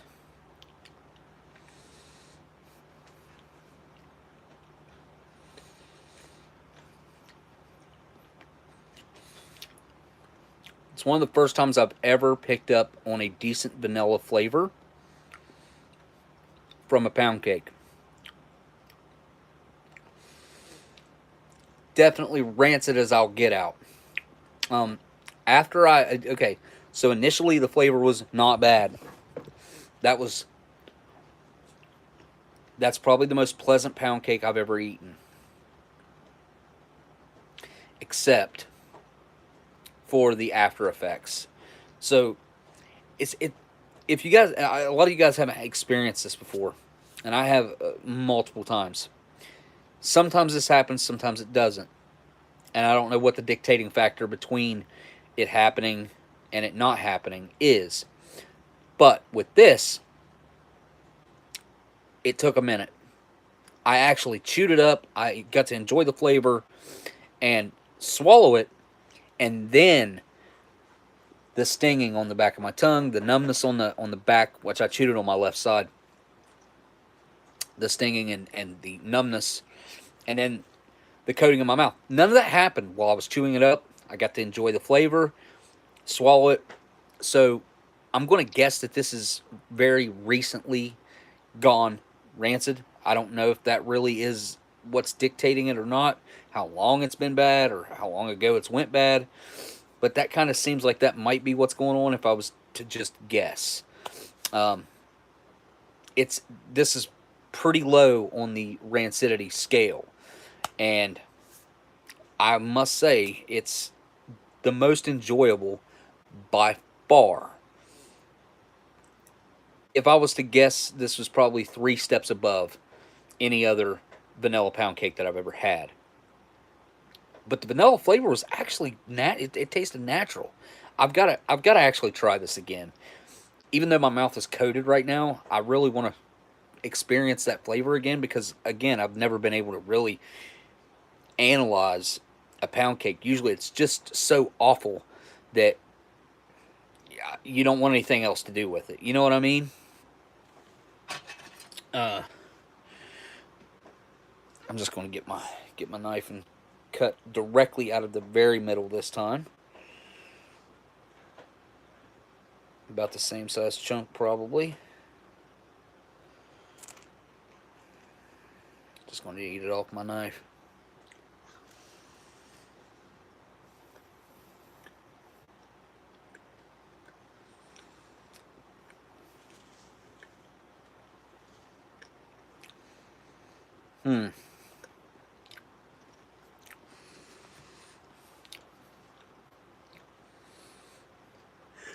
Second time around, it hit me quicker. I guess where it was already in there.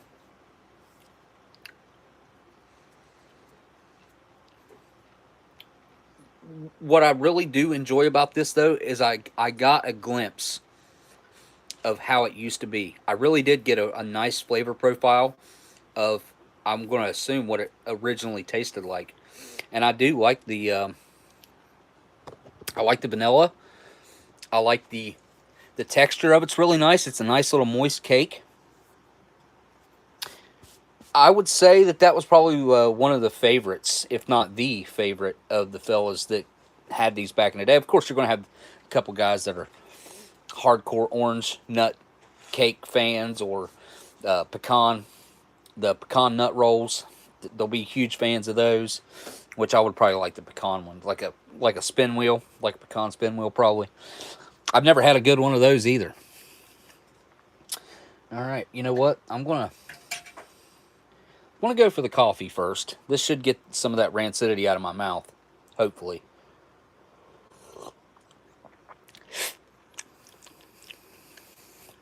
It tastes fine, luckily.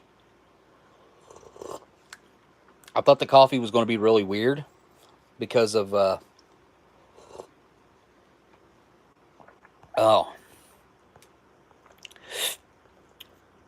how it was all stuck together.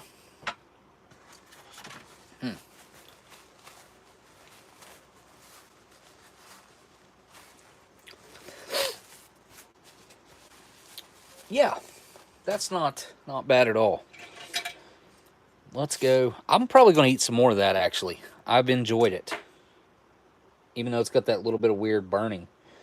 The flavor's not that bad. Smear this on some cracker here.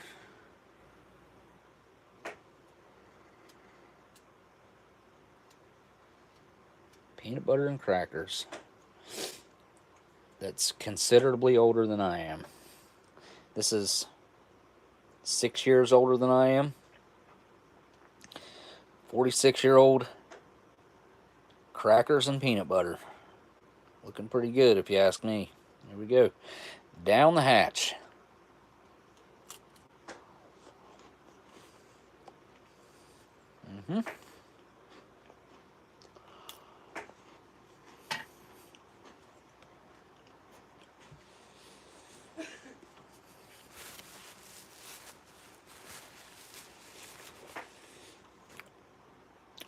That is a quality snack.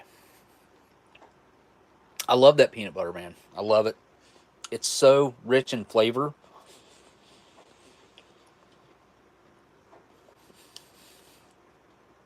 The oils, the fats, must really bump up the actual flavor.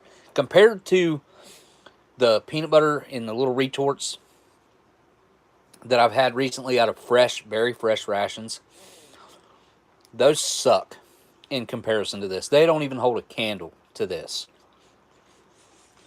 And I'm sure a lot of you guys have heard the story of guys using these as candles back in the day, or using them as little sterno stoves to cook their food on. They'd open them up just like this, stick a piece of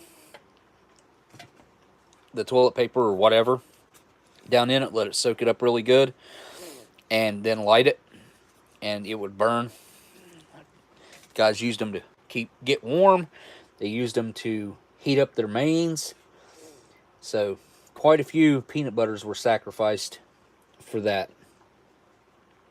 That same fellow was telling me how they used to have to, whenever they would stop to eat, how they would each bury their leftover cans and stuff. They wouldn't dig one hole. They'd all dig a little hole and put all their cans and stuff down in it.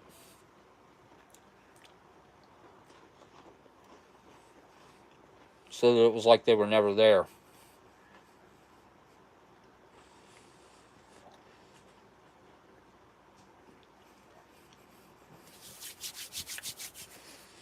I'm really happy with how these cans turned out. I can hang on to them.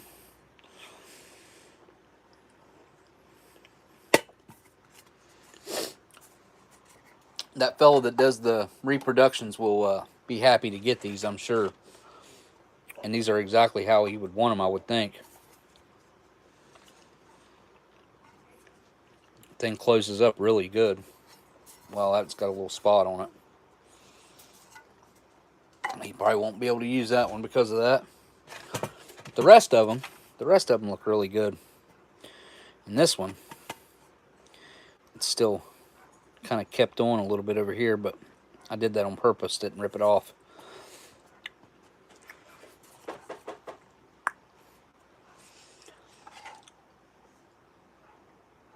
Yeah, the peanut butter and crackers they're just as good as any other peanut butter crackers that you could get, in my opinion. And these crackers over here, the ones that were with the cocoa beverage powder, they taste really good. I guess I haven't tried the peanut butter with the coconut crackers.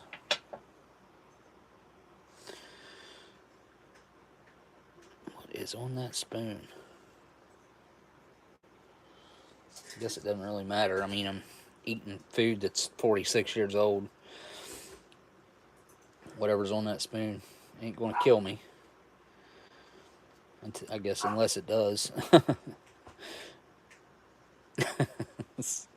Could you imagine saying something like that and then it happening? Like, play the tape. Unless it does kill him. And then it does. Knock on wood. I'm going to knock on wood just for my own superstition. Alright, I didn't mess around. I'm just going to eat pretty much the whole thing.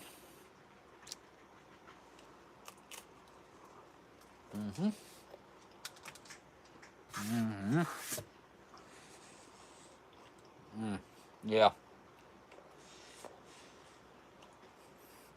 Nowhere near as good as these ones. Not bad, but not as good.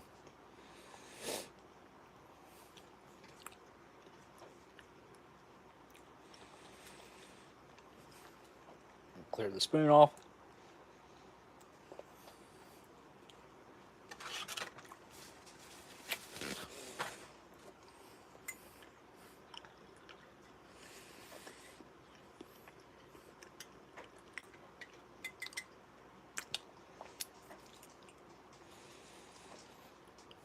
let's see.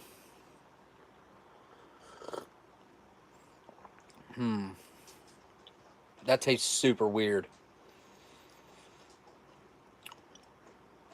I don't know about this.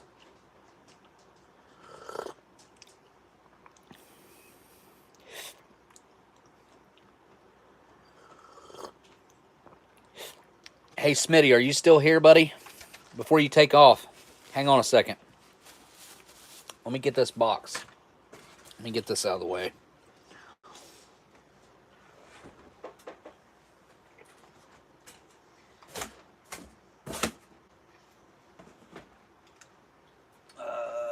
Where'd it go? Right here.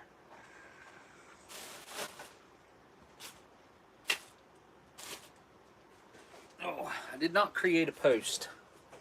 Wait, this is the wrong box. What the heck did I do with the box? This isn't the box, is it? No. Huh. Is Smitty even still here? Okay. Yeah. Okay, I found it. Got it. Let's take a look at the back of these things real quick. Me and him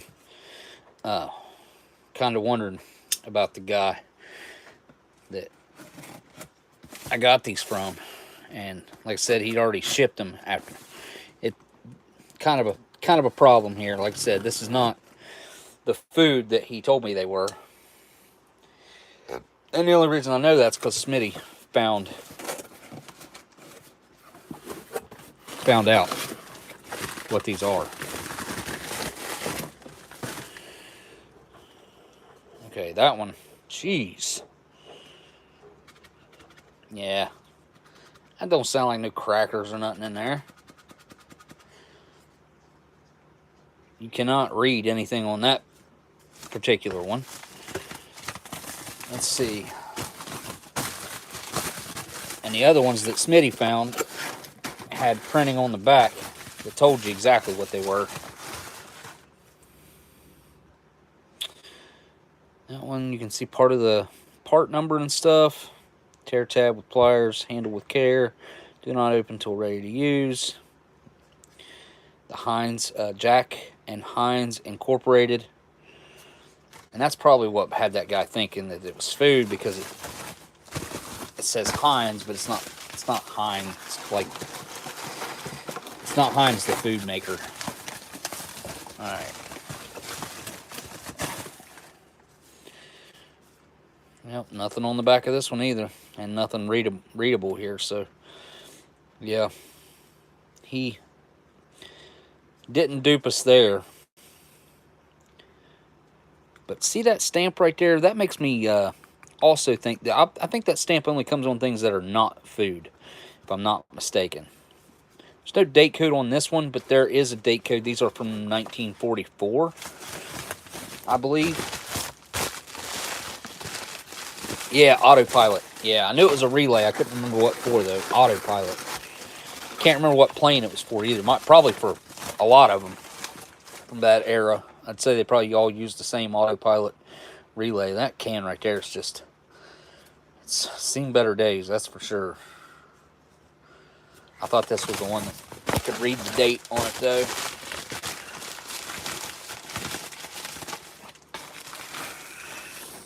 Yeah, 14 pin, yep.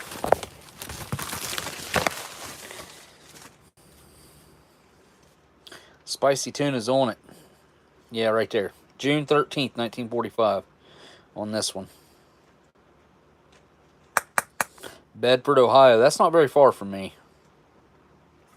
Pretty sure. I don't think it's up by the lakes. I think it's closer to around Dayton and stuff. Anyway, yeah, I wanted to open those with Smitty,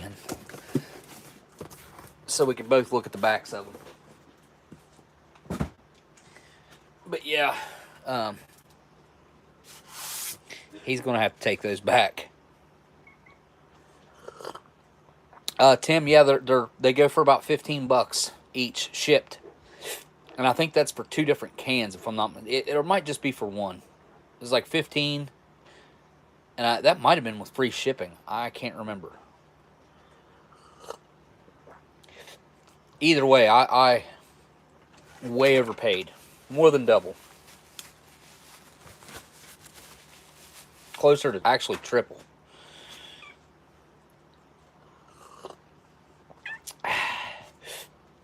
Well, I need to quit drinking that hot chocolate, I feel like. Anyone else here an amateur radio operator? Look, Brownie. Get down. Okay. Oh, here we go. We got some food from LC. We got our accessory right here. Tell you what I need to do. I need to get one of these bad boys out. Throw it over this coffee over here while it's still hot.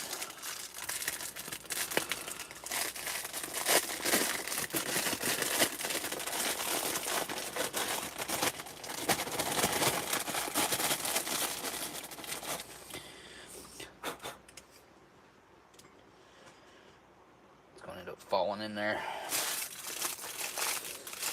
What else we got in there? We got some Werther's, some chocolate, some hot sauce. All right, that might be it. And nope, chocolate bar. Is that it? No. Oh yeah.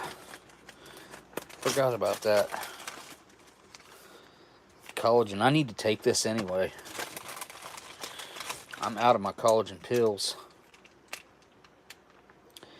I did not add enough water last time I made this coffee. This is some really strong Starbucks coffee. It is really strong. Italian roast. The Italians, they like their coffee strong. I know that. All right.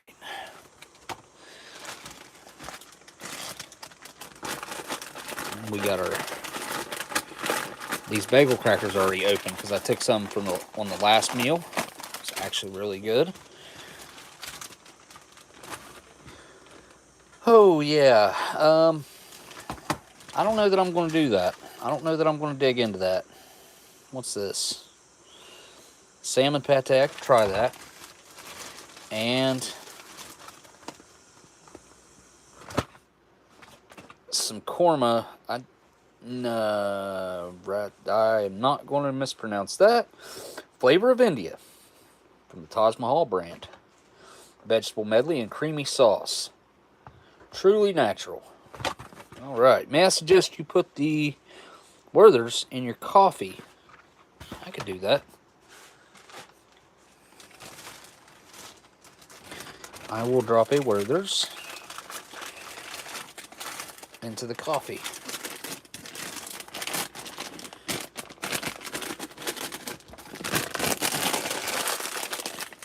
One or two? Oh, thank you for the super chat, by the way. I'm trying to pay attention to the chat as much as I can.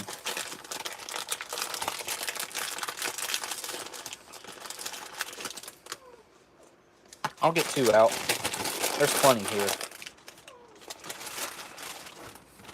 Ah, okay, two. Two or four? 2 times 2? Now I'm confused. This one's like weirdly wrapped. Like the machine didn't. It's like got a flat spot on the side. Okay. Set it over the hot chocolate. One. And oh, I just put the brand new board down today. That's my luck. That's what I do. I make a mess. It's all good. All good in the hood. All right. Let me go get this heated up really quick. Stovetop. 5 minutes. Boil water, saucepan, immerse, seal pouch, boiling water. 5 minutes. Okay, cool.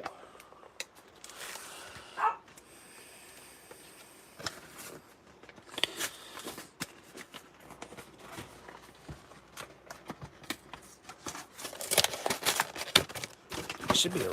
Oh. Yeah, that's a retort of some kind. Alright, be right back.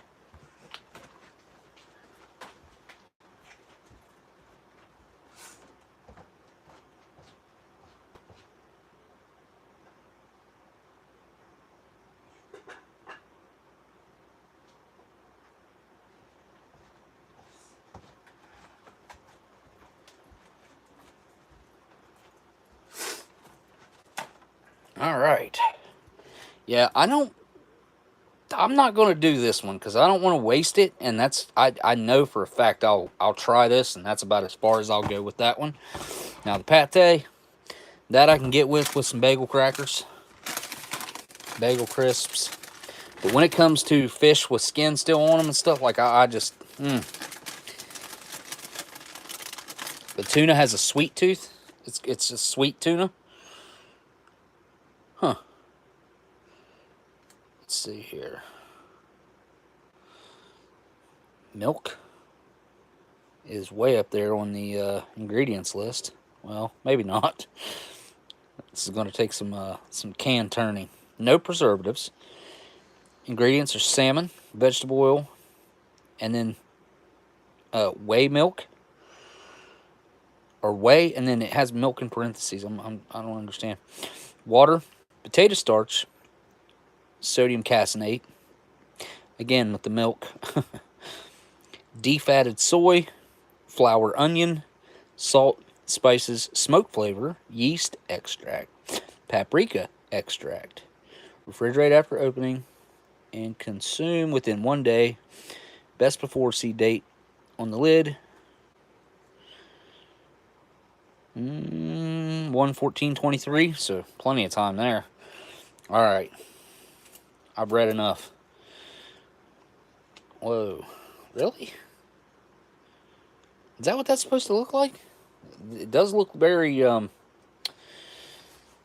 milky, I would say. I did open these, did I not? Oh, okay. I was like, hang on a second. I did a good job opening those.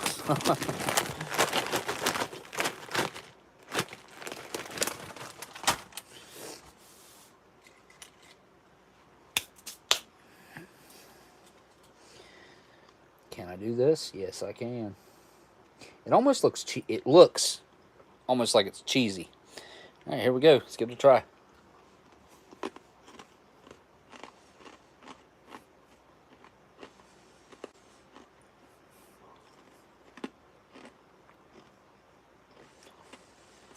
Definitely creamy. I wouldn't call it sweet though.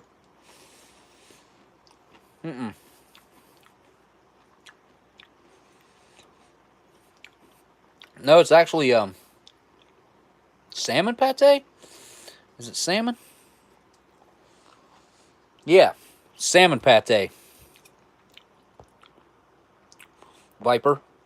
That's what I said when I opened it. It looked like cheese. Or I think that's what I said. It does look milky, kind of.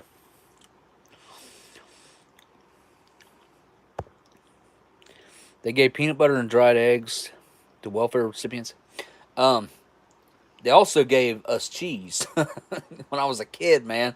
The welfare cheese, that block cheese, that's the best cheese in the world, man. That stuff was so good.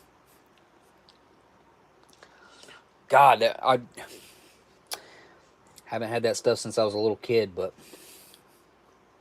that was good stuff, man. Government cheese.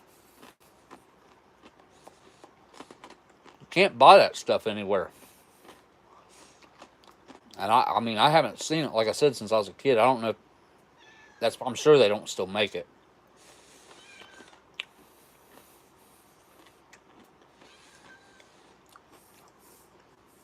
Hi, Gigi. You need out?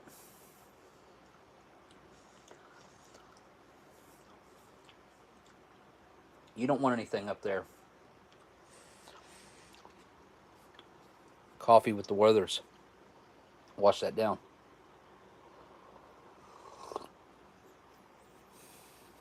Well, I need to mix them or something.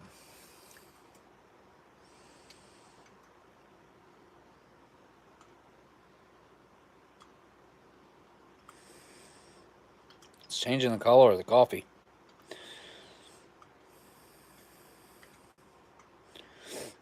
I think I'm going to have to add some more hot water here to warm it up a little bit. It's not cold or anything, but it did cool down a lot from the last time I took a drink to this time.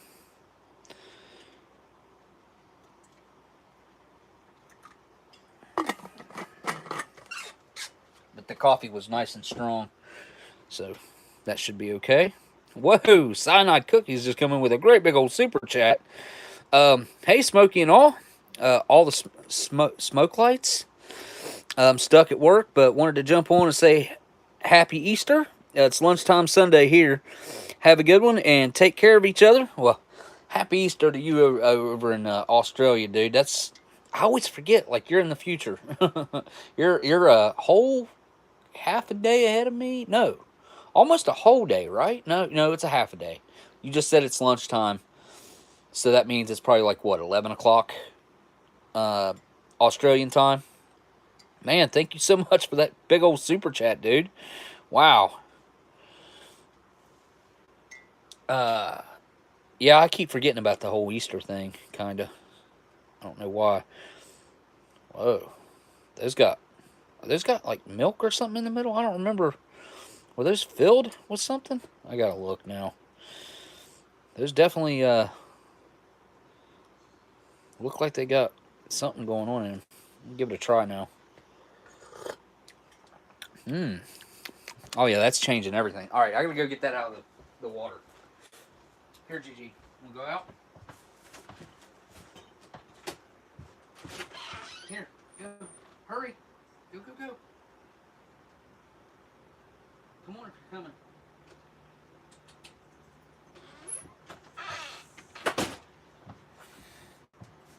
All right. Cats. Damn it. Get down. Amber. You can have this. You can have the stove.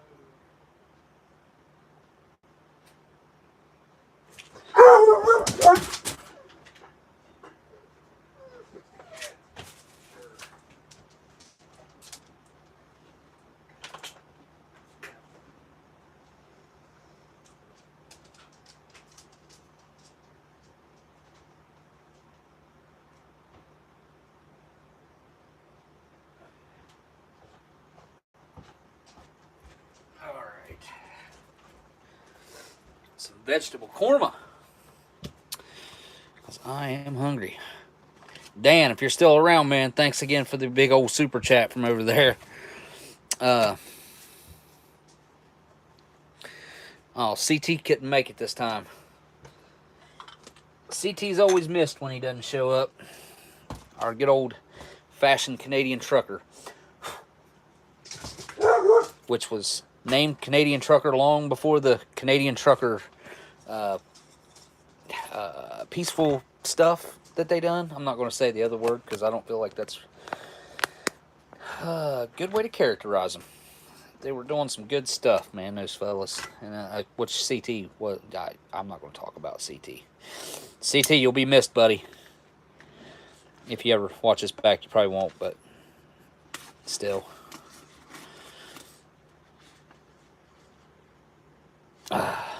Had some pretty good vintage food tonight. Got to open up an amazing 1989 case of Ration Cold Weather's Rafcos. I was trying not to splash that, but did just a tiny bit. Let me clean it up real quick.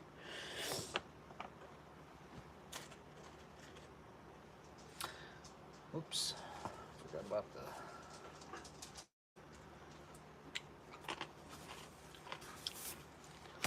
It's the only napkin I got out right now. I've definitely made a mess of this board. It'll be alright. Put the bagel crackers back there. Get the spoon.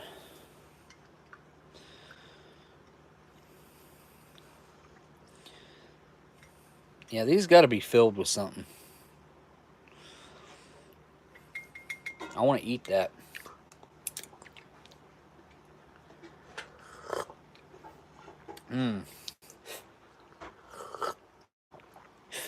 Definitely changed the coffee into like a caramel flavored coffee. Yeah, yeah, that's what it is. Caramel flavored coffee. The battery might be dying on this thing. Let me see. I don't know how to check it. How do I get plugged in? We're down to 24%, and we've been going for an hour and 21 minutes, which that's not bad. That's not bad, not bad. Compared to my other phone, which would have died within, I would say, 45 minutes, and this one's still at 24%. So, all right, give it a smell. Kind of has like a curry scent to it. What is that? Carrot? Kind of looks like a carrot. Yeah, maybe? I'm not sure. That's carrot. It looks like there might be some TBP. I'm not sure if that's what this is or not. Nope, that's a potato, not TBP. I think this is another carrot. So, nothing trying to imitate meat in here, it looks like. Which I think it can be good and it can be a bad thing. It just depends how well it's done, really. Instant coffee and Werther's. Yeah, that's what that is. A lot of oil separation going on there. So it's got a lot of fat going on in here from some sort of oils. Obviously, shouldn't be from animals because it's a vegetarian dish.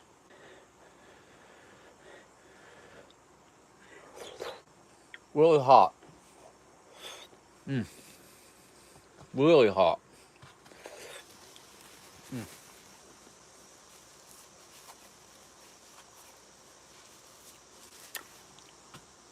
That would be really good over a bed of rice, I feel like. It's got a really, to me, it feels a lot of flavor of like curry. Very similar to how I equate curry. It's pretty thick. I mean, where it's heated up so much, it doesn't seem that thick, but it is pretty thick. It's got a nice texture. The vegetables are really nice. They give it a lot of a nice chew, and I don't know flavor wise. I didn't really pick up any individual flavors of the vegetables that I just tried, and I'm not sure what I'm eating right now.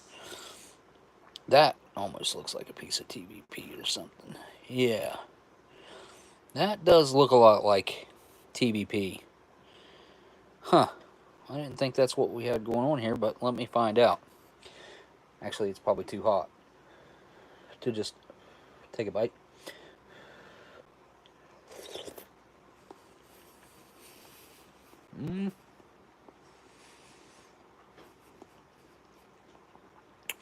Whatever that was, just dissolved in my mouth.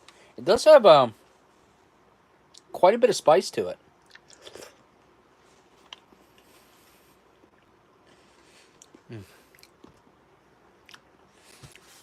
I don't know why I didn't think about putting some rice over that.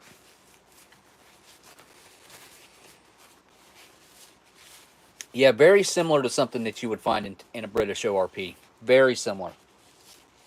I would have to agree with that assessment. Who said that? Bourbon Street? Yeah. I've actually had something very similar to this in ORPs before. I just wish I had some rice handy, because rice would make this. It would change this entire feel of this dish. Right now, it seems like a soup, and if you had this on as a topper over a bed of rice, it would really feel like a substantial meal instead of like a appetizer. This thing is sagging pretty good over here. I'm going to clean my spoon because I'm going after... If there's anything left in this coffee, I'm fishing it out.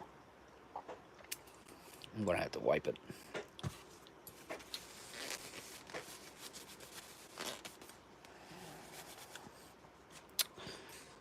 Alright, let's see. Yeah, there's something in there. Oh. There we go.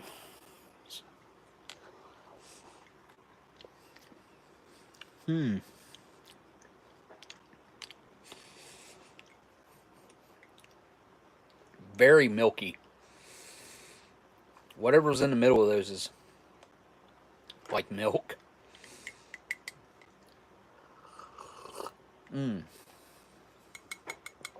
Yeah, it's really good. Really good.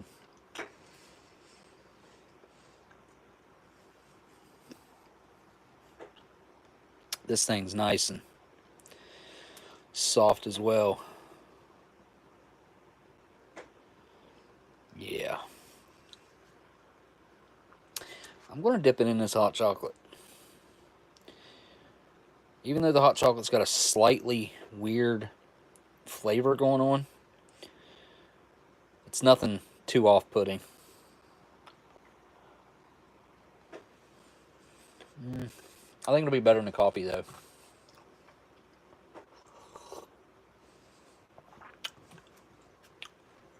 The hot chocolate's good and sweet, but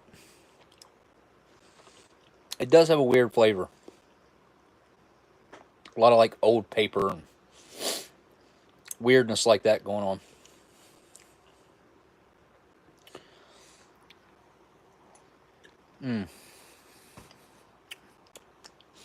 That chicken stew that I had last week was friggin' amazing.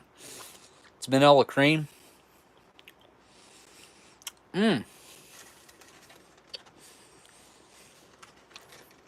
Thank you for the super chat, LC, and also the suggestion. That's probably what these were for, huh?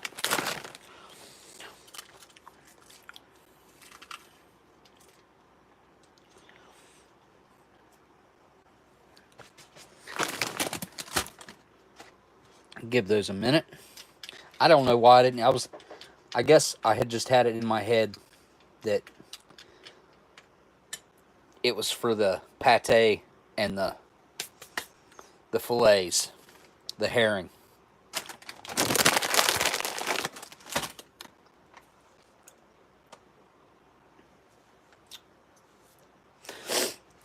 Yeah. Yeah, this makes a lot of sense, actually. Whoop. I don't know if they need to sit in here long, which, I mean, they will need to sit in here longer to soften up more, but here we go.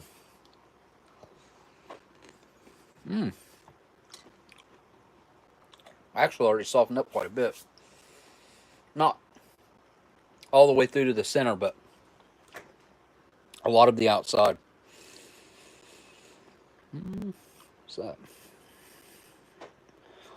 That's a piece.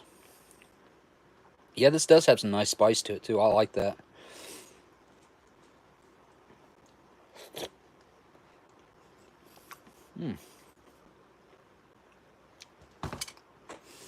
My fingers are greasy. Everything keeps sliding out of them. Yeah, that helps a lot. Actually, I'm going to eat all the crackers out of there, because I don't want them getting overly soft. You know what I mean? They already are soft. But not so much that they've turned a liquid themselves.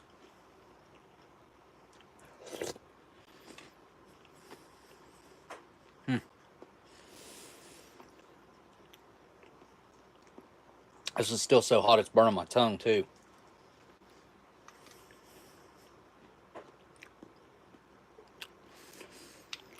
I think I got them all. I want that potato, though. Or that's pineapple, I'll bet. Yep, that's pineapple. Yep. That's potato. Yep. Well, that'll be how I eat that now. For sure. Big improvement, honestly. It's a good soup on its own, but adding something else as a, I guess, as a thickener and a bolster really brings it around to being a dish. More of a substantial dish, I guess I should say.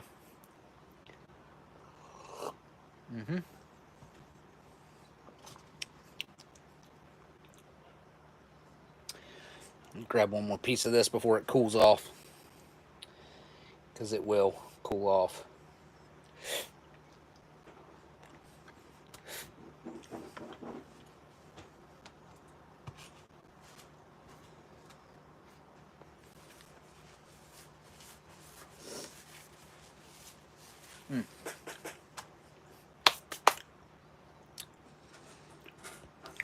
All right, time to hang out with you folks.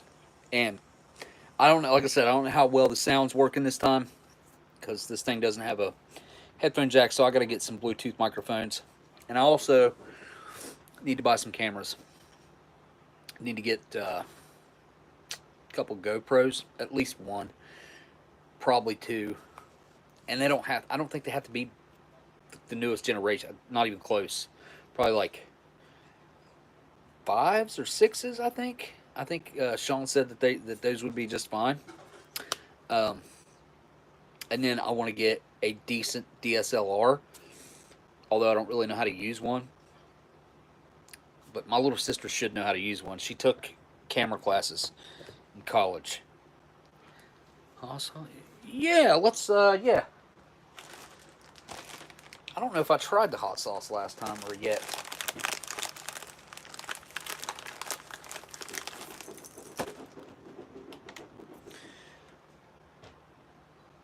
This is a red habanero sauce.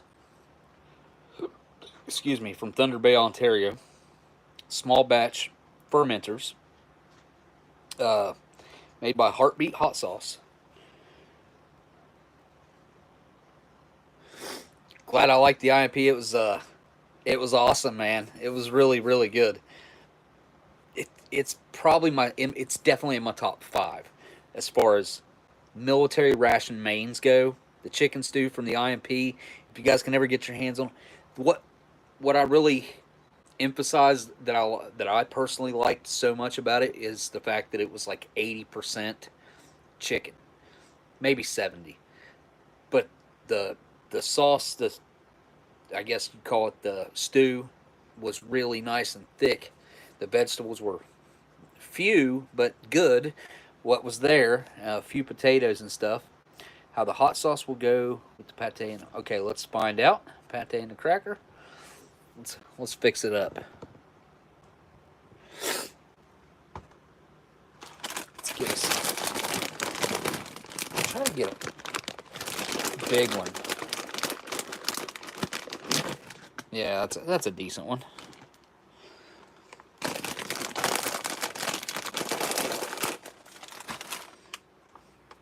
I think I tried the hot sauce before. I'm pretty sure I did.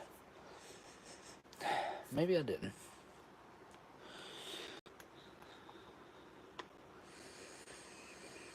Oh, it smells a lot like habaneros. I mean, that's really not smelling any vinegar or anything like that, which is kind of what I expected to smell.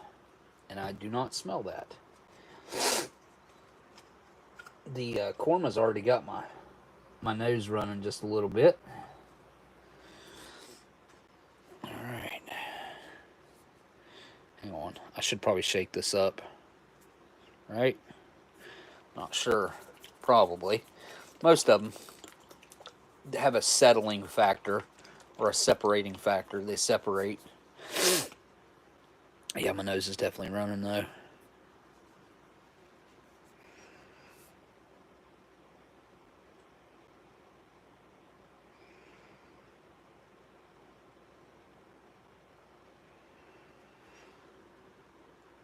Definitely would consider that covered. I should get a really good read on the flavor. A good habanero's almost got like a citrus type of initial flavor, I would call it. You kind of get like a little bit of a trick of your palate, thinking it's going to be citrusy. All right, here we go.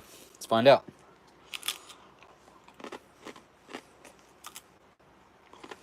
Yep, citrusy.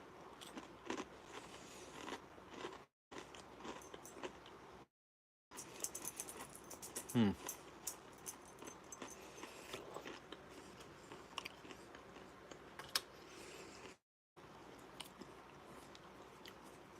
That's a good hot sauce.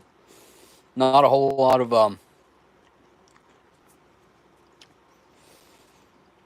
It's not overpowering so much, and it's not all vinegar, which is what I really dislike about Tabasco most of the time. Sometimes I like it, like I like it on hash browns, and I like it on a few things, but usually Tabasco just kills a dish for me because it just overloads it with vinegar. And if I wanted vinegar, I would put vinegar on it. Vinegar with a little bit of heat. That's pretty much what Tabasco is to me. I mean, you barely taste the Tabasco pepper. It's just, yeah. But if you really want to get a good gauge on what Tabasco could be, try vintage Tabasco if you ever can. The hottest Tabasco I've ever had came out of a bottle that looked like this. And I don't know what happens when a bottle like leaks off like this and then it turns almost black, but this is some of the hottest Tabasco sauce that you could get your hands on. That's just naturally Tabasco, no added extracts or anything like that to make it hot. And then the hottest big bottle of Tabasco I ever had was the 40-year-old bottle that we had on Eating History. That was also a a substantially hot bottle of Tabasco sauce. The fellow that belonged to, Vic, he he didn't know what to really expect. He had never tried any vintage hot sauces or anything like that, and he didn't know what was going to happen to it. And we tried 3 vintage sauces, and then I can't remember what the name of the hot sauce was, but I had some 6 million Scoville hot sauce, and I think that might have played a part in putting me in the hospital the next. It was either the next day. I think it was the next. No, the day after. Not the next day, but the day after. But I had issues starting the next day, like bad, and really bad on the airplane too. So bad that as soon as I left the airport, I stopped and got a bottle of Pepto and drank the entire bottle. That didn't really help. Brownie, honey, you got to stay down, okay?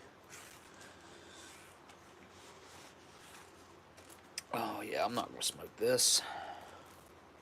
I'm gonna smoke one of Miss Maryland's this week. I did not smoke one last week, so that means that I have an allowance of one for this week.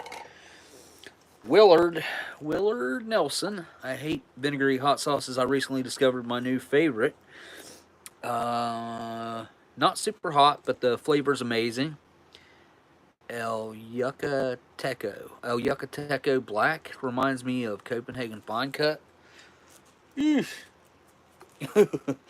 uh, yeah, ugh, man, Copenhagen. That's a rough flavor right there. I I don't know that I would be able to enjoy a hot sauce that reminded me of Copenhagen. Eesh, I don't know. I believe I'd have a hard time with it. I thought I had a thing of matches up here. Oh, I do. Here they are. Brownie, stop. I don't want cat hair on me. Oh, I know. I love you. She wants my cigarette, I guess. Brownie, what is it? Alright, watch out. I don't want to. Here. I don't want to burn you. Quit. Dumb cat.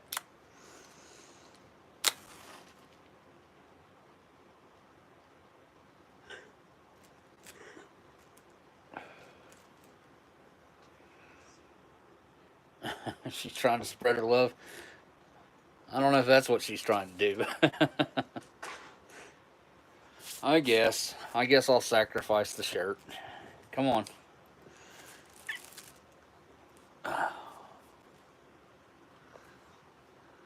Say hi. Say hi. The camera lens looks a little foggy. Looks kind of weird. I don't know if I like this iPhone thing.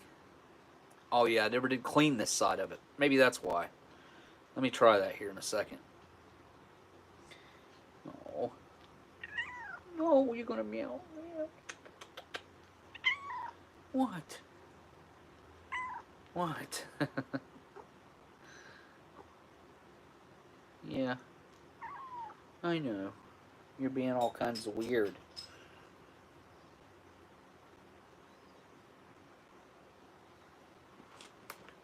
There you go. I just was holding you up here and you acted like you didn't want to be up here. Big baby. Let me wipe the camera off real quick. See if that helps.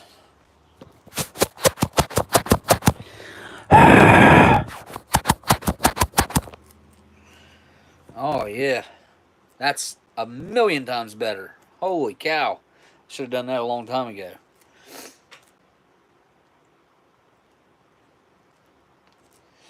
Indecisive, you think so? Come here. Come here.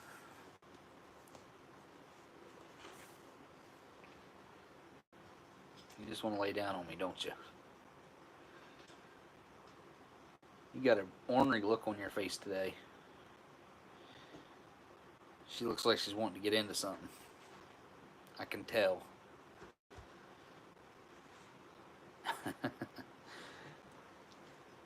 Say hi. Look, who's that? Who's that right there? Brownie. Brownie, who's that? Look. Who's that? What's that right there? What is that? Right here. Who's that? You see yourself? Hmm? You're being a whiny butt. Yeah, she's not really shedding. It's actually stayed really cool. It was probably I don't know, 50 degrees today. And we're talking middle of April already. Which I guess I got hurt April 30th.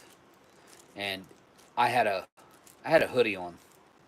It was like 9 in the morning. So it was a cool morning. It wasn't cold, but it was cool. I would have been taking that hoodie off soon though. So yeah. It was supposed to be warm that day though. It seems like it was supposed to be like in the 80s probably. But today it only got like up to around probably, I'm going to guess around 50 or so. Wind made it feel a lot colder. Don't forget to hit the thumbs up or down, folks. Either way. I seen a big message. Where A1 steak sauce has too much vinegar. I actually like the A1 steak sauce. I find myself ruining a good steak with it sometimes, though. Like, I'll have a really good steak, but I'll be like, I want a little bit of steak sauce, and I'll eat it with, like, I shouldn't do that, but I don't know. I'm a fan of the A1 steak sauce. Like, the knockoffs typically don't stack up to actual real A1 steak sauce. Sir George of East Hill. East Hill. 2, I should know. 1, sassball of a female, which is what she is.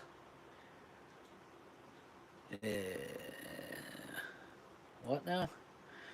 We like to is a jalapeno dressed as a strawberry, whose name is Eugene Francis, and 1 royal kitty who loves everybody and couldn't be bothered. His name is Sir George. That's cool. I like those names. So I don't think I've ever even tried eating A1 on a burger before because I'm really particular when it comes to my burgers too. Cheese, A little bit of ketchup sometimes. I could take or leave that. Usually go without the pickles, but if I'm going to eat like a homemade burger, I'm going to want onions on it, or like a Five Guys burger. I like to have onions on it. Maybe a little bit of ketchup and mustard. And cheese. That's pretty much it. Maybe bacon, if there's bacon involved. I don't say no to bacon very often. I used to get bacon McDoubles at McDonald's, but I can't do that. The bacon is awful. It's nothing but these rubbery pieces of. I know it's real bacon, but it doesn't seem like real bacon to me. You take it off and it's all floppy, and you can stretch it. It's like rubbery. And I'm good. I'm good with that. So I don't get those no more.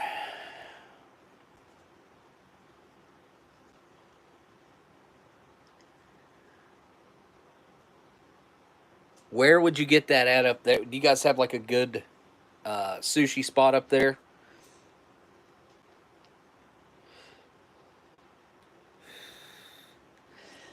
We have, it's Kroger's, I think, is the place that does it. I'm going to try not to jinx this, but we've made it almost entirely through this live stream, and it's not cut out once. So this has actually been pretty good. Called Okim Sushi. Yeah, see, which I'm sure if I drove to a city, I could find a sushi place, but here in Redneck area that I live in, the closest thing you're going to find is like it's Kroger's. But there's this Kroger's in Athens, Ohio. I don't know if they're all. I know they're not all like this, but this one in particular, like when you walk in, there's a wine. I guess it's a spirits. There's probably more than just wine. There's a lot of wine selection though, and then there's a little cooler section, and then they have a sushi station where they have two employees that's all they do is make fresh sushi. Well, pretty much all day long, from whatever time they open in the morning to, I think they leave at like 6 or 7. But anything you want, you just go up, tell them how you want it made, and they'll make you whatever you want right there, right in front of you. So you get the freshest possible sushi that you could get by getting it, having it made right there. So, and it's cheap too. You get a whole roll for, well, it was. It's been a long time since I went. It's probably, it used to be anywhere from $7.95 a roll to $9.95 a roll, depending on what kind of roll it was. And it's probably 15 to 17 now, if I was to guess.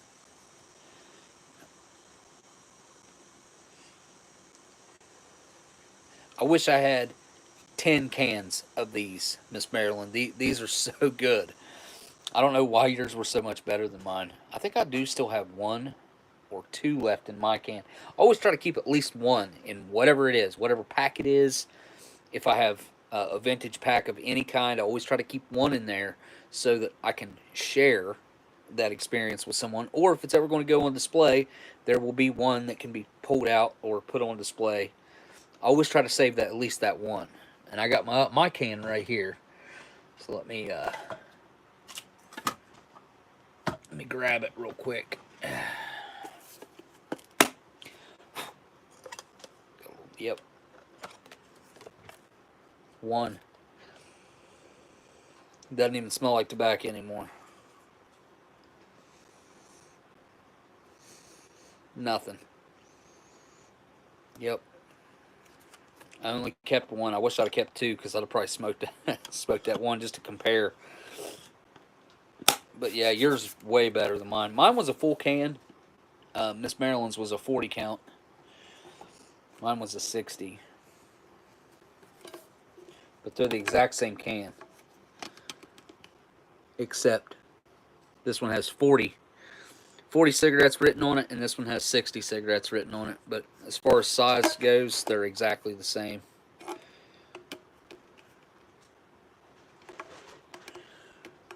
Yeah. No? Yeah, they are. They're the same.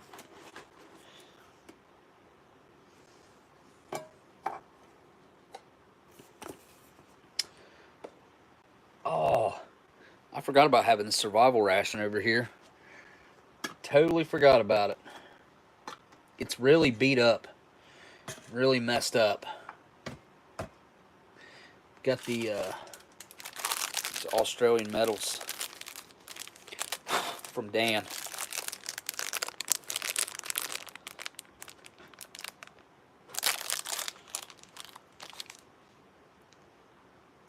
The Australian Army. I need to find something cool to put these on.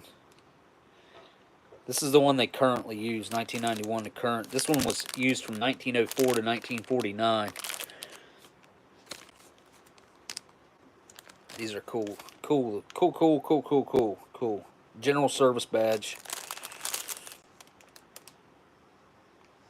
This one was Australian military or Australian Commonwealth military forces. And this one says the Australian Army. So, difference. But I totally forgot about this. Super rough. Really bad shape. It must have sat in a window or something, or on display in a, flea market or antique shop, or who knows.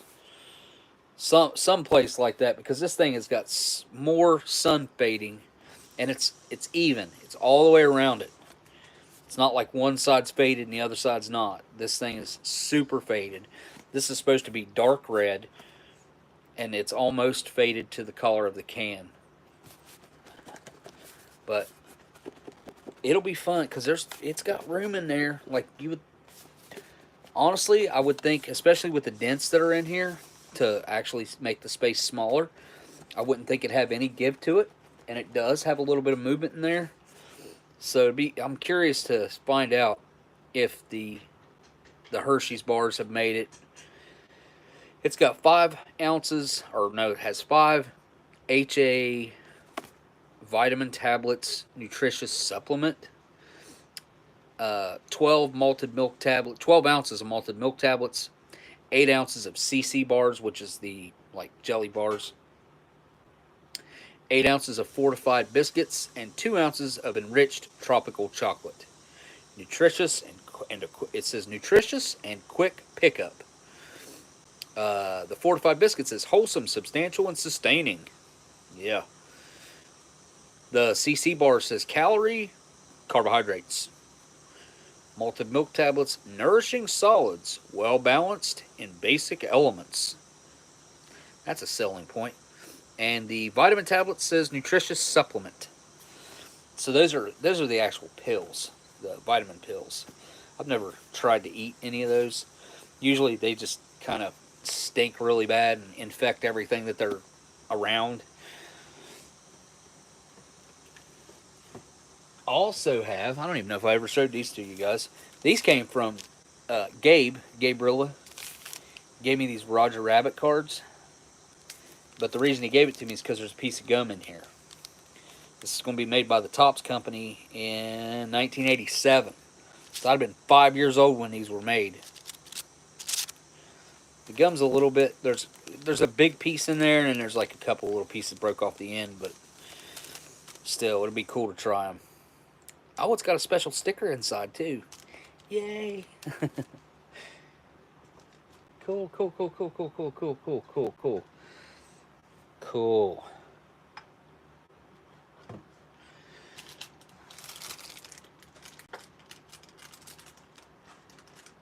Yeah, I need to find a good place to put those medals. I really do.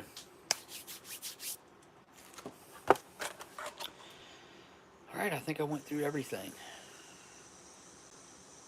Except for the, what type of fillets were they? Herring fillets. That's right. You didn't exist in 87? I did, barely. I was 5. I'll be 40 this year.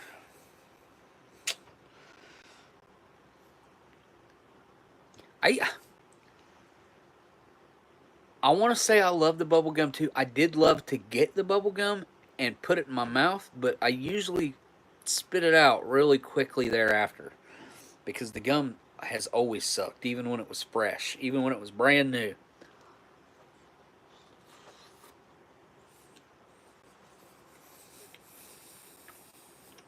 Back in 1987, I would have been eating that gum, swallowing it a lot of times. I actually thought about that when I got that survival ration out because it's right there. How am I supposed to take that? How, does it go in water?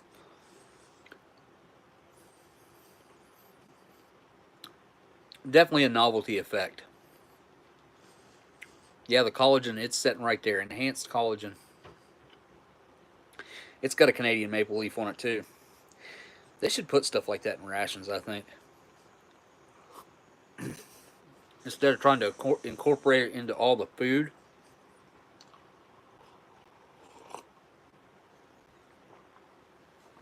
So did I. And bubble tape. Ate so much of that stuff. Do I just eat it? I'll have to read.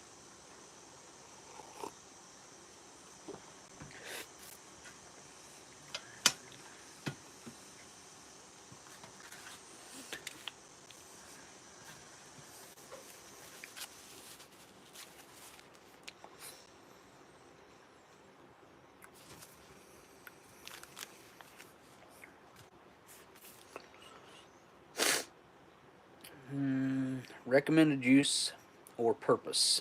Helps support healthy skin and a temporary relief fatigue, promote endurance and performance. Medicinal ingredients. Each sachet contains hydrolyzed collagen, organic matcha green tea powder, and that's it. Mix one sachet, 8 grams, in a cup or more of hot or cold water. Take once daily. Duration of use, it says for occasional use. So I have a partial bottle of water here that's probably like 10, 11 ounces. So,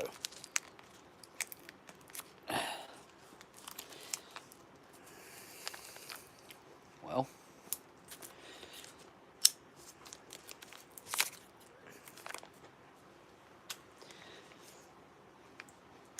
it's going to go in the bottle of water.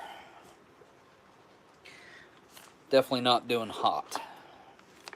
I mean, I got plenty of hot water here. It's kind of got a floral scent to it. It smells like tea as well.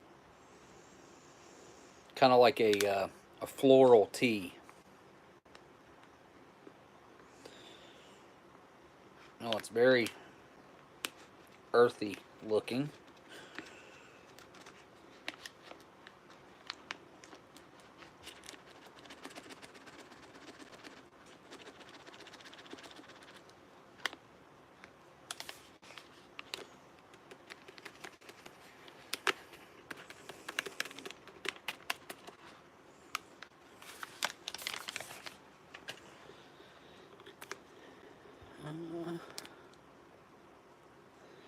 You can see it in there for sure. It's going to turn this green.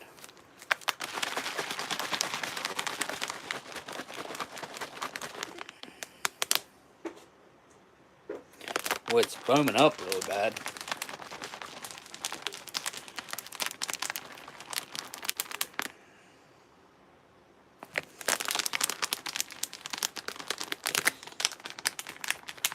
It seems like it needs mixed really well. A lot of almost like stuff that looked leafy, obviously from the tea, but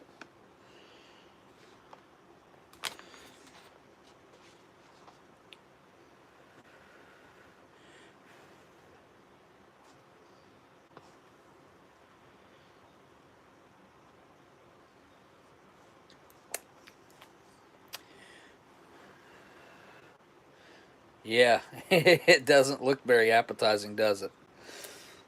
Yum. It smells like green tea, honestly. Uh, maybe a little bit. There's another odor there. I'm not exactly sure. I can't pinpoint what it is. Obviously, it's the collagen, but I don't know what that scent translates to real world. Mainly smells like green tea. I wouldn't call it a strong odor either. It's very mild. I thought I was going to be able to get those bubbles to recede, but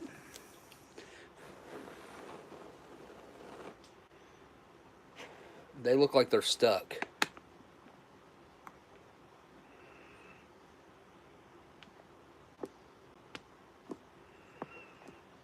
Yeah, it's going to take a while for that to go down.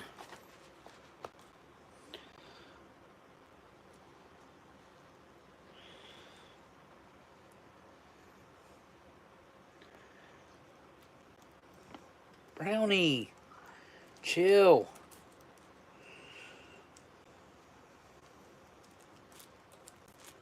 All right, here we go. Just going to try to fight through the foam. I am not a foam fan. Again, texture-wise, gelatinous or foam. I don't think neither one agree with my palate. The I saw a commercial for like I think it was Dunkin' Donuts. It was doing like caramel foam and a rich vanilla foam, I think it was, or something like that. And I was like, man, who would want foam? Like I don't find foam attractive in any instance.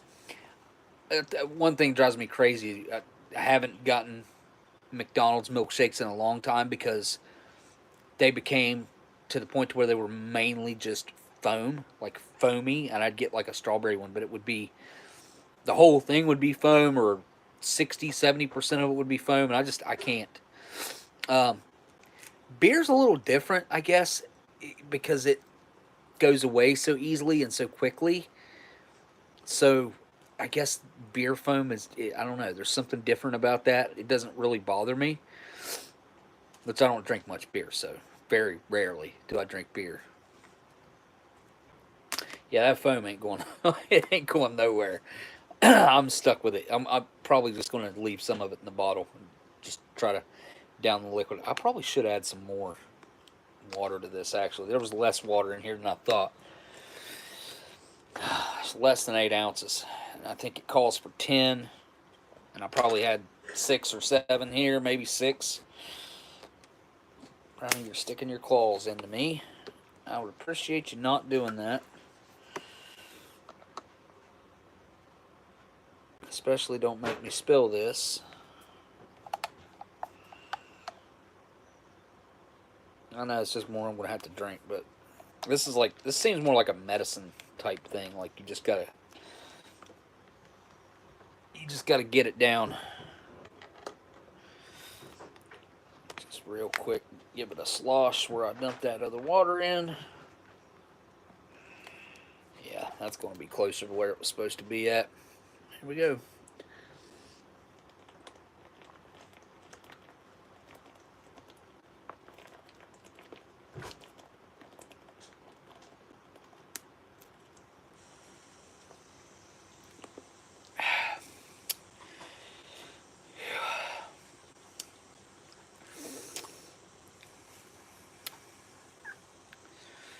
Uh, Chalky. Very. For a drink, it's pretty chalky. Uh, very green as far as that green tea, unsweetened green tea flavor, which is like a chalky, unsweetened green tea. That's pretty much nails the description of this on the head. If you wonder what it tasted like, chalky, unsweetened green tea to a T. Um, yeah, no. You're not going to go eat my food. I'm going to eat the food.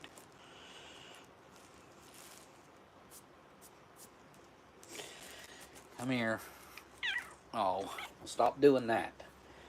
Stop acting like it's torture for me to hold you. Just be a good girl. Yeah, play to the camera a little bit. Say hi, everybody. Hi. Hi.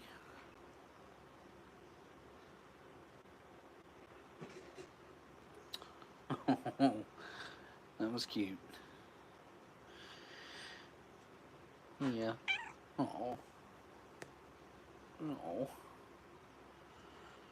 Do you love me? You should. You should.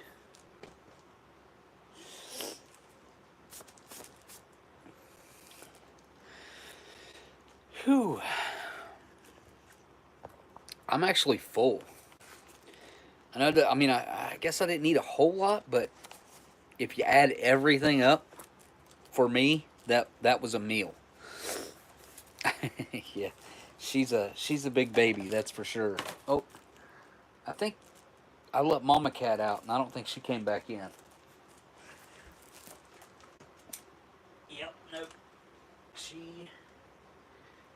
She'll be alright. She's probably freaking out, though. The babies are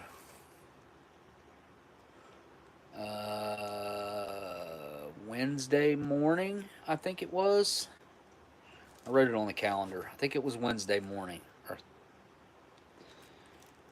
Thursday morning. It might have been Thursday morning. Wednesday or Thursday morning is when they were born. Well, when the first one was born. The last one was born that night. No, Brownie. I told you, you're not eating my food. No. Sorry.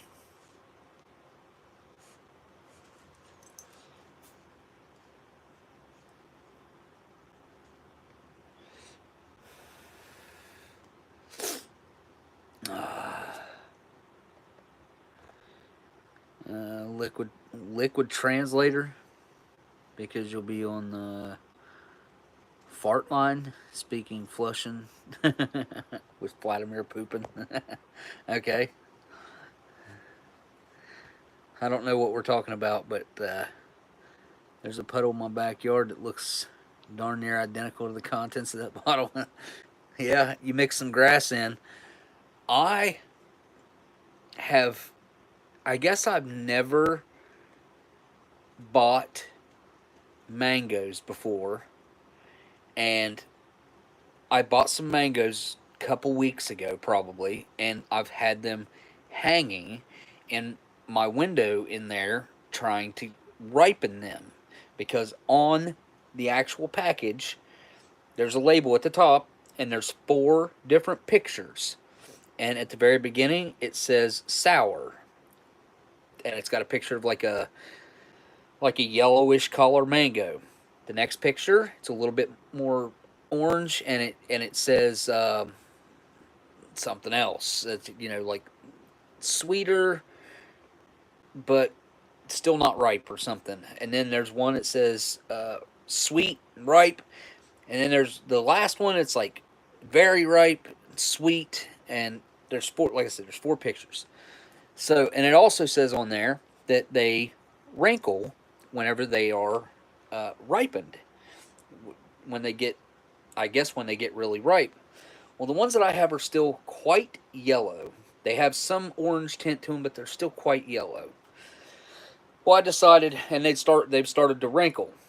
A couple of them, 2 of them had started to wrinkle, and I was like, it says if they wrinkle that they're ripe, so I'm going to try one.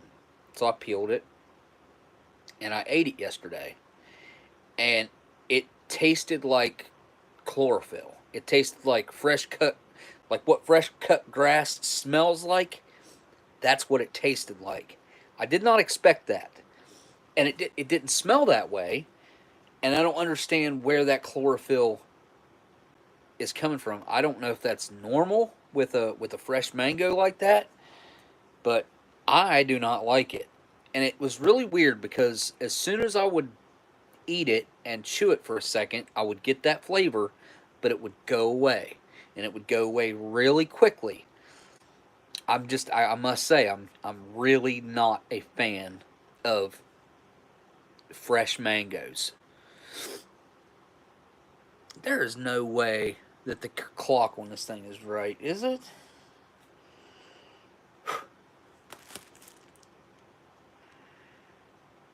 Almost 9.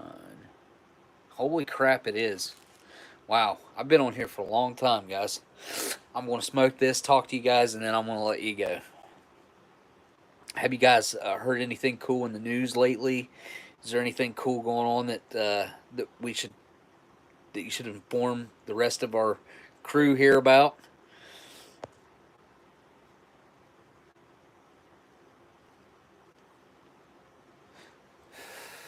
I do that sometimes watching live streams, Daniel. Like I'll get behind, and I don't realize it. Especially if I like make a, I don't know what I do sometimes.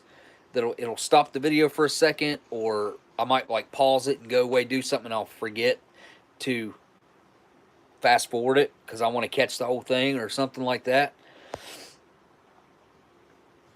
Yeah, Sparrow, right. I had no idea that it had been that long. I guess there was a lot going on, though. We started out with opening a bunch of stuff up, and then the cans. Like, that could have been the live stream in itself, but I wanted to also have this meal so I'd have some real food. Which, I mean, not that ain't real food. It's real food. It's just more like hors d'oeuvres or something, like a starter. 46 years old. 46-year-old food for a starter. It's almost Easter. So, happy Easter, everybody.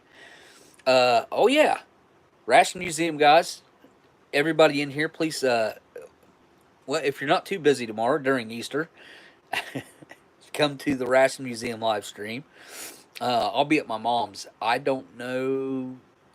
With this new phone, I might have a good enough signal out there, but her internet is a puck. It's a Verizon. I think it's Verizon. A Verizon puck. That it sucks. It sucks. And she lives where she lives at. I'm just going to call it the middle of nowhere because it really kind of is, like way out in the country. And she's got a couple neighbors that are pretty close to her. When she first moved in there, she only had really the one neighbor over there. And then there was another house that was built right down the road. You can see, and those neighbors kind of suck. And then the other neighbor across the street that bought the apple orchard, and then killed all the apple trees by buying goats, so he didn't have to cut the grass, and they ate all the bark off the apple trees and killed them. Had a huge apple orchard down. It's on a hill, and all the apple trees were kind of on a hill. They had it set up that way for a reason. I guess the apples that fell off rolled down the hill. I don't know. But it produced a lot of apples, and he killed every single apple tree within, I don't know, probably a few days with those goats. Smart. His name's Carl. He's something else. He had his foot cut off. He was in the military. Laid a motorcycle over the motorcycle, and pretty much, I think he still has his foot, but it was pretty much cut off and then reattached, and he's had a lot of issues with it ever since.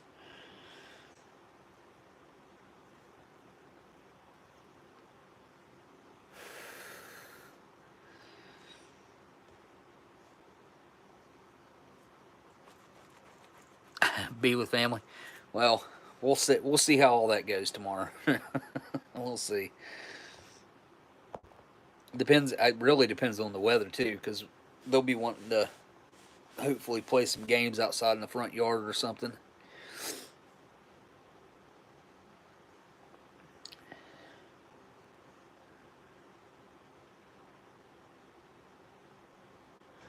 What was it?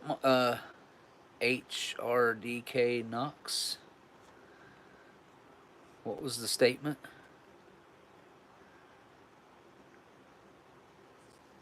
It's another work on the website. I'm sure you got some cool rations there at the house, though. You could dig into one. Something fun. Something good. You should eat something tasty. I need to send you an IMP so you can have like some really good food. They're some of the best, just single meal for a live stream. The IMPs are killer for that. Mike said kids were crushed. Sandbag. Oh, on on a trampoline. I've never had a trampoline flip over. My kids had trampolines for years. It's I having a flat spot to put it is key. Like that's key. But we never did anything special on ours. Like we never had any issues.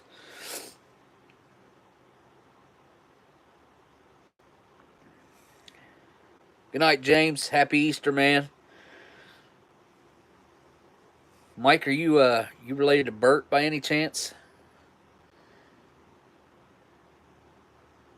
You live in the country with no, oh, you live in the country with no trees, so windy day. Oh yeah, yeah. I've seen videos of trampolines just taking off.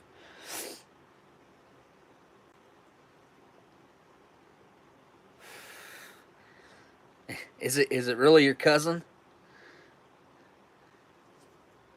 Oh, cousin Bert.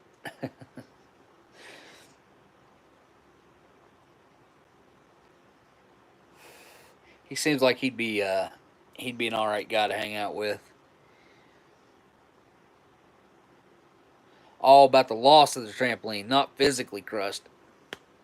Well, thank goodness they weren't physically crushed, because that's kind of what I was thinking. I thought the trampoline flipped over on him. Sorry.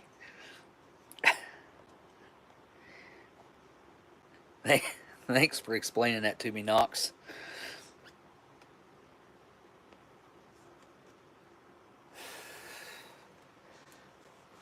Oh.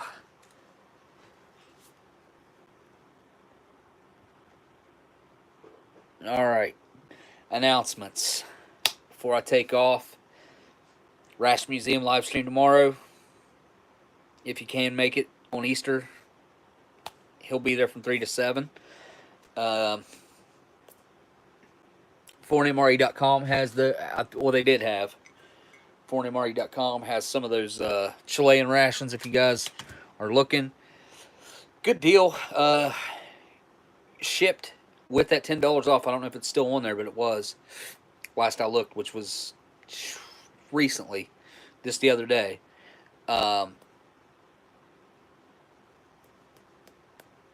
They'd be $10 a ration basically. There was 12 of them, but 3 menus, so it'd be 4. Yeah, 4 of each, and 2 of the menus were fish mains. So all vegetarian, but I guess technically vegetarian. I don't know how you. I consider fish a meat. Call me crazy, but for some reason, customs and the government they think it's okay to ship fish. Which, if you ever worked in maritime, if you've ever worked in the maritime industry, with us on the boat, that's the one thing they wanted us to stay away from was seafood. Anything seafood, we were not allowed to order for our stores, is what they were called. Stuff for our. We would get 10 days worth of food at a time, and we couldn't get seafood because that was like the highest probability of someone getting sick was with seafood. So that's the one thing we had to stay away from. It's kind of silly the way they have stuff set up and done, especially when it comes to military rations. They go through the most strenuous vetting process out of any food items because that's the last thing they want are their military guys or gals getting sick from eating their rations. So they're going to they're going to scrutinize those rations beyond any other food item. So it's silly that that's restricted the way it is. I wish they would work on that and do something. Can't wait till they lift the mask mandates at the hospital where I get my refills. Hate wearing these things. No way I'd make it hours wearing one. Yeah, I thought about that too, having to fly. And, people, did they say the complaints? Not the complaints, but the violations or whatever people, just regular, everyday people, have went up 80%. And that 80%, it's all related to the mask. People having a problem dealing with it. Like, they want you to pull it down, put a peanut in your mouth, back up, which I've only got peanuts maybe once on a plane. It's usually cookies. Cookies or, what was the other option? Usually I got the cookies. Or the biscuits. The Biscoff biscuits. It's been a while since I've flown. Anyway, yeah, the masks. West Virginia is pretty loose when it comes to that, but I know Ohio. Some areas in Ohio are still really weird about it. Really weird. Just made like a good 5 pounds of spicy tuna.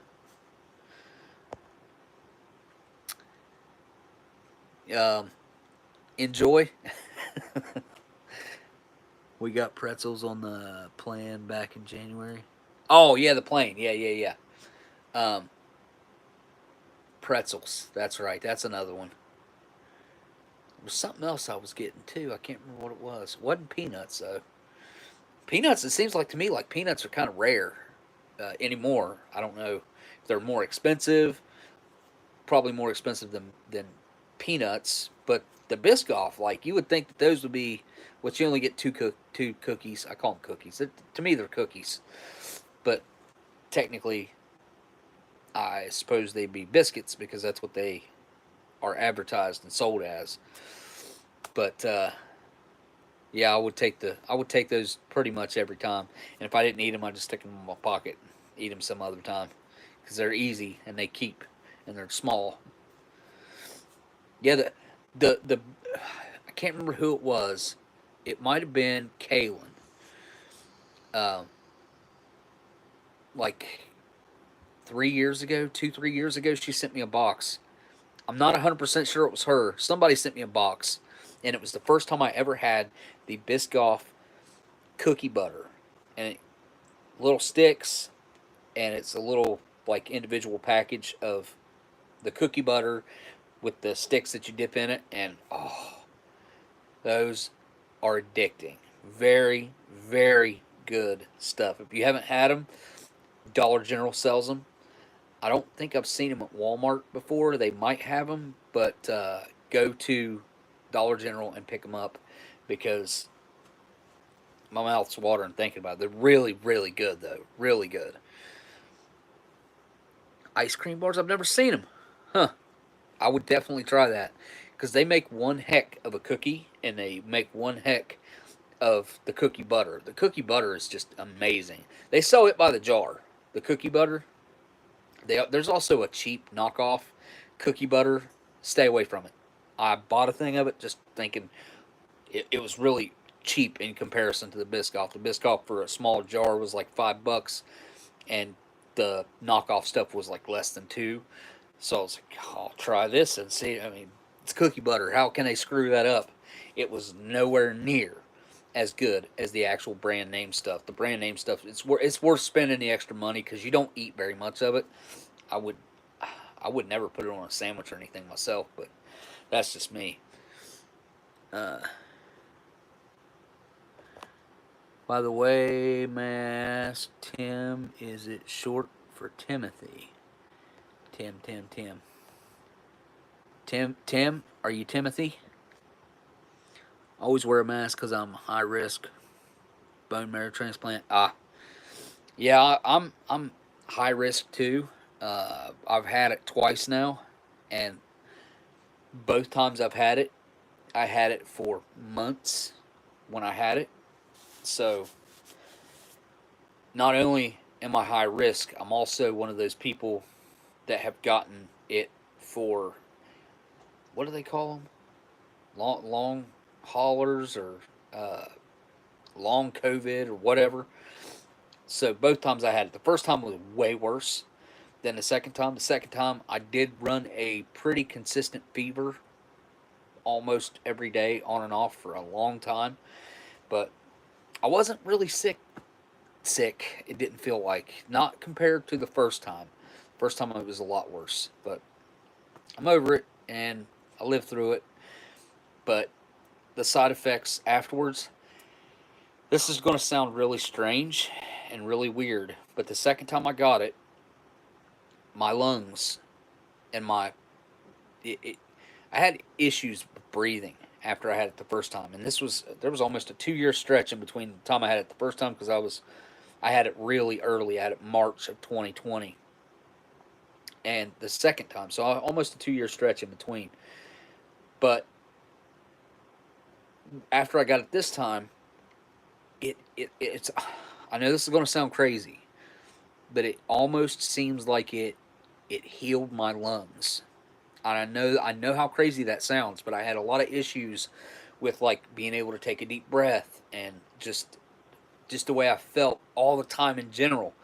And then after I've had it this time, I feel completely different now. And even right after I first got it, I could tell. It was like, this is weird because I can breathe way better. And I mean, I felt like crap, but that aspect of it was a huge improvement over how I had been. And it makes zero sense. It makes no sense to me whatsoever. It's not logical if you think about it. You can't. You wouldn't think you get a virus and then you get it again and it does something to improve one of the side effects from when you had it the first time. I know that sounds crazy. I do, and I understand. It makes no sense to me. But I think we don't know anything about this. I think it was most certainly created versus naturally mutated, if that, or naturally created. So I think the synthetic aspect of it has probably some really weird side effects in it, and it affects each person very differently.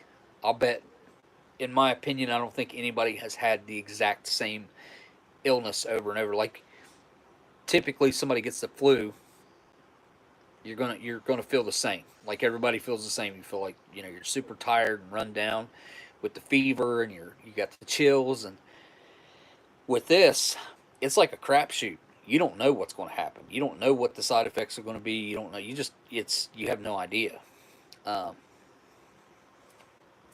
it's really weird, and I don't know how many cases have been like mine, but I I wouldn't lie to you. I mean, that's how it has been. That's how I've felt, and that's the things that I went through, and it makes no sense.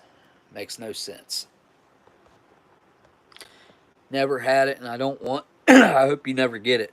My youngest has a compromised immune system, and I'm terrified of her having. See, so do I. I have a very compromised immune system, and that's why I think I had it so bad and so long because of I ended up with a staph infection in my bone after my injury, and I assume that's why everything that's happened to me with the COVID has happened. But the hospital, because she never gets sick without ending up in the hospital. She's also allergic to vaccines, so it takes. Well, in this case, I don't know how much of a bad thing that is, because I know people directly that have had horrible side effects. Some some people it has ruined their life, other than the people that it's actually killed as well. And everybody's going to say, "Well, that's a possibility with any of them." Really? Is it? Like, is that common I think I would consider it pretty common on the grand scheme of things with this V word versus the other ones for measles, mumps, rubella, all the other stuff that we've taken for years, but it went through 10 years of trials and it went through all the testing, and it just, to me, this was too rushed and it was being pushed way too hard by the government, which I wasn't allowed to take it anyways because of my compromised immune system. Plus, I'd already had it back before they even knew what was going on with it, long before that thing was even came up with. So I was told not to take it. Mike, we'll see you later, buddy. I'm getting off here too. Got to get cleaned up. LC, thanks for dinner, and thanks for the super chats to everybody. History Savior. Go subscribe to History Savior's channel. He's got the 1,000 subscriber thing going on, and he's doing a lot of big stuff over there. Really cool. He went all the way to Gettysburg and did a filming. I think he did a 2-day filming that's going to end up in, like he said, it's going to break down in like 7 videos, which is going to be cool. I think I might end up being a part of one of those videos. And yeah, so thanks to anybody who super chatted tonight. Miss Marilyn, you guys go annandalan.com for Miss Marilyn right there. And subscribe to Smitty's channel, CT's channel, B Temple's channel, my Canadian brothers up there. I always try to throw those fellas in there because you should subscribe to their channel, watch the ration videos. Thanks to my patrons. Appreciate you guys. And that's pretty much it. I guess all I got left to do now is say thank you guys for watching, and I'll see y'all on the next live stream. Later.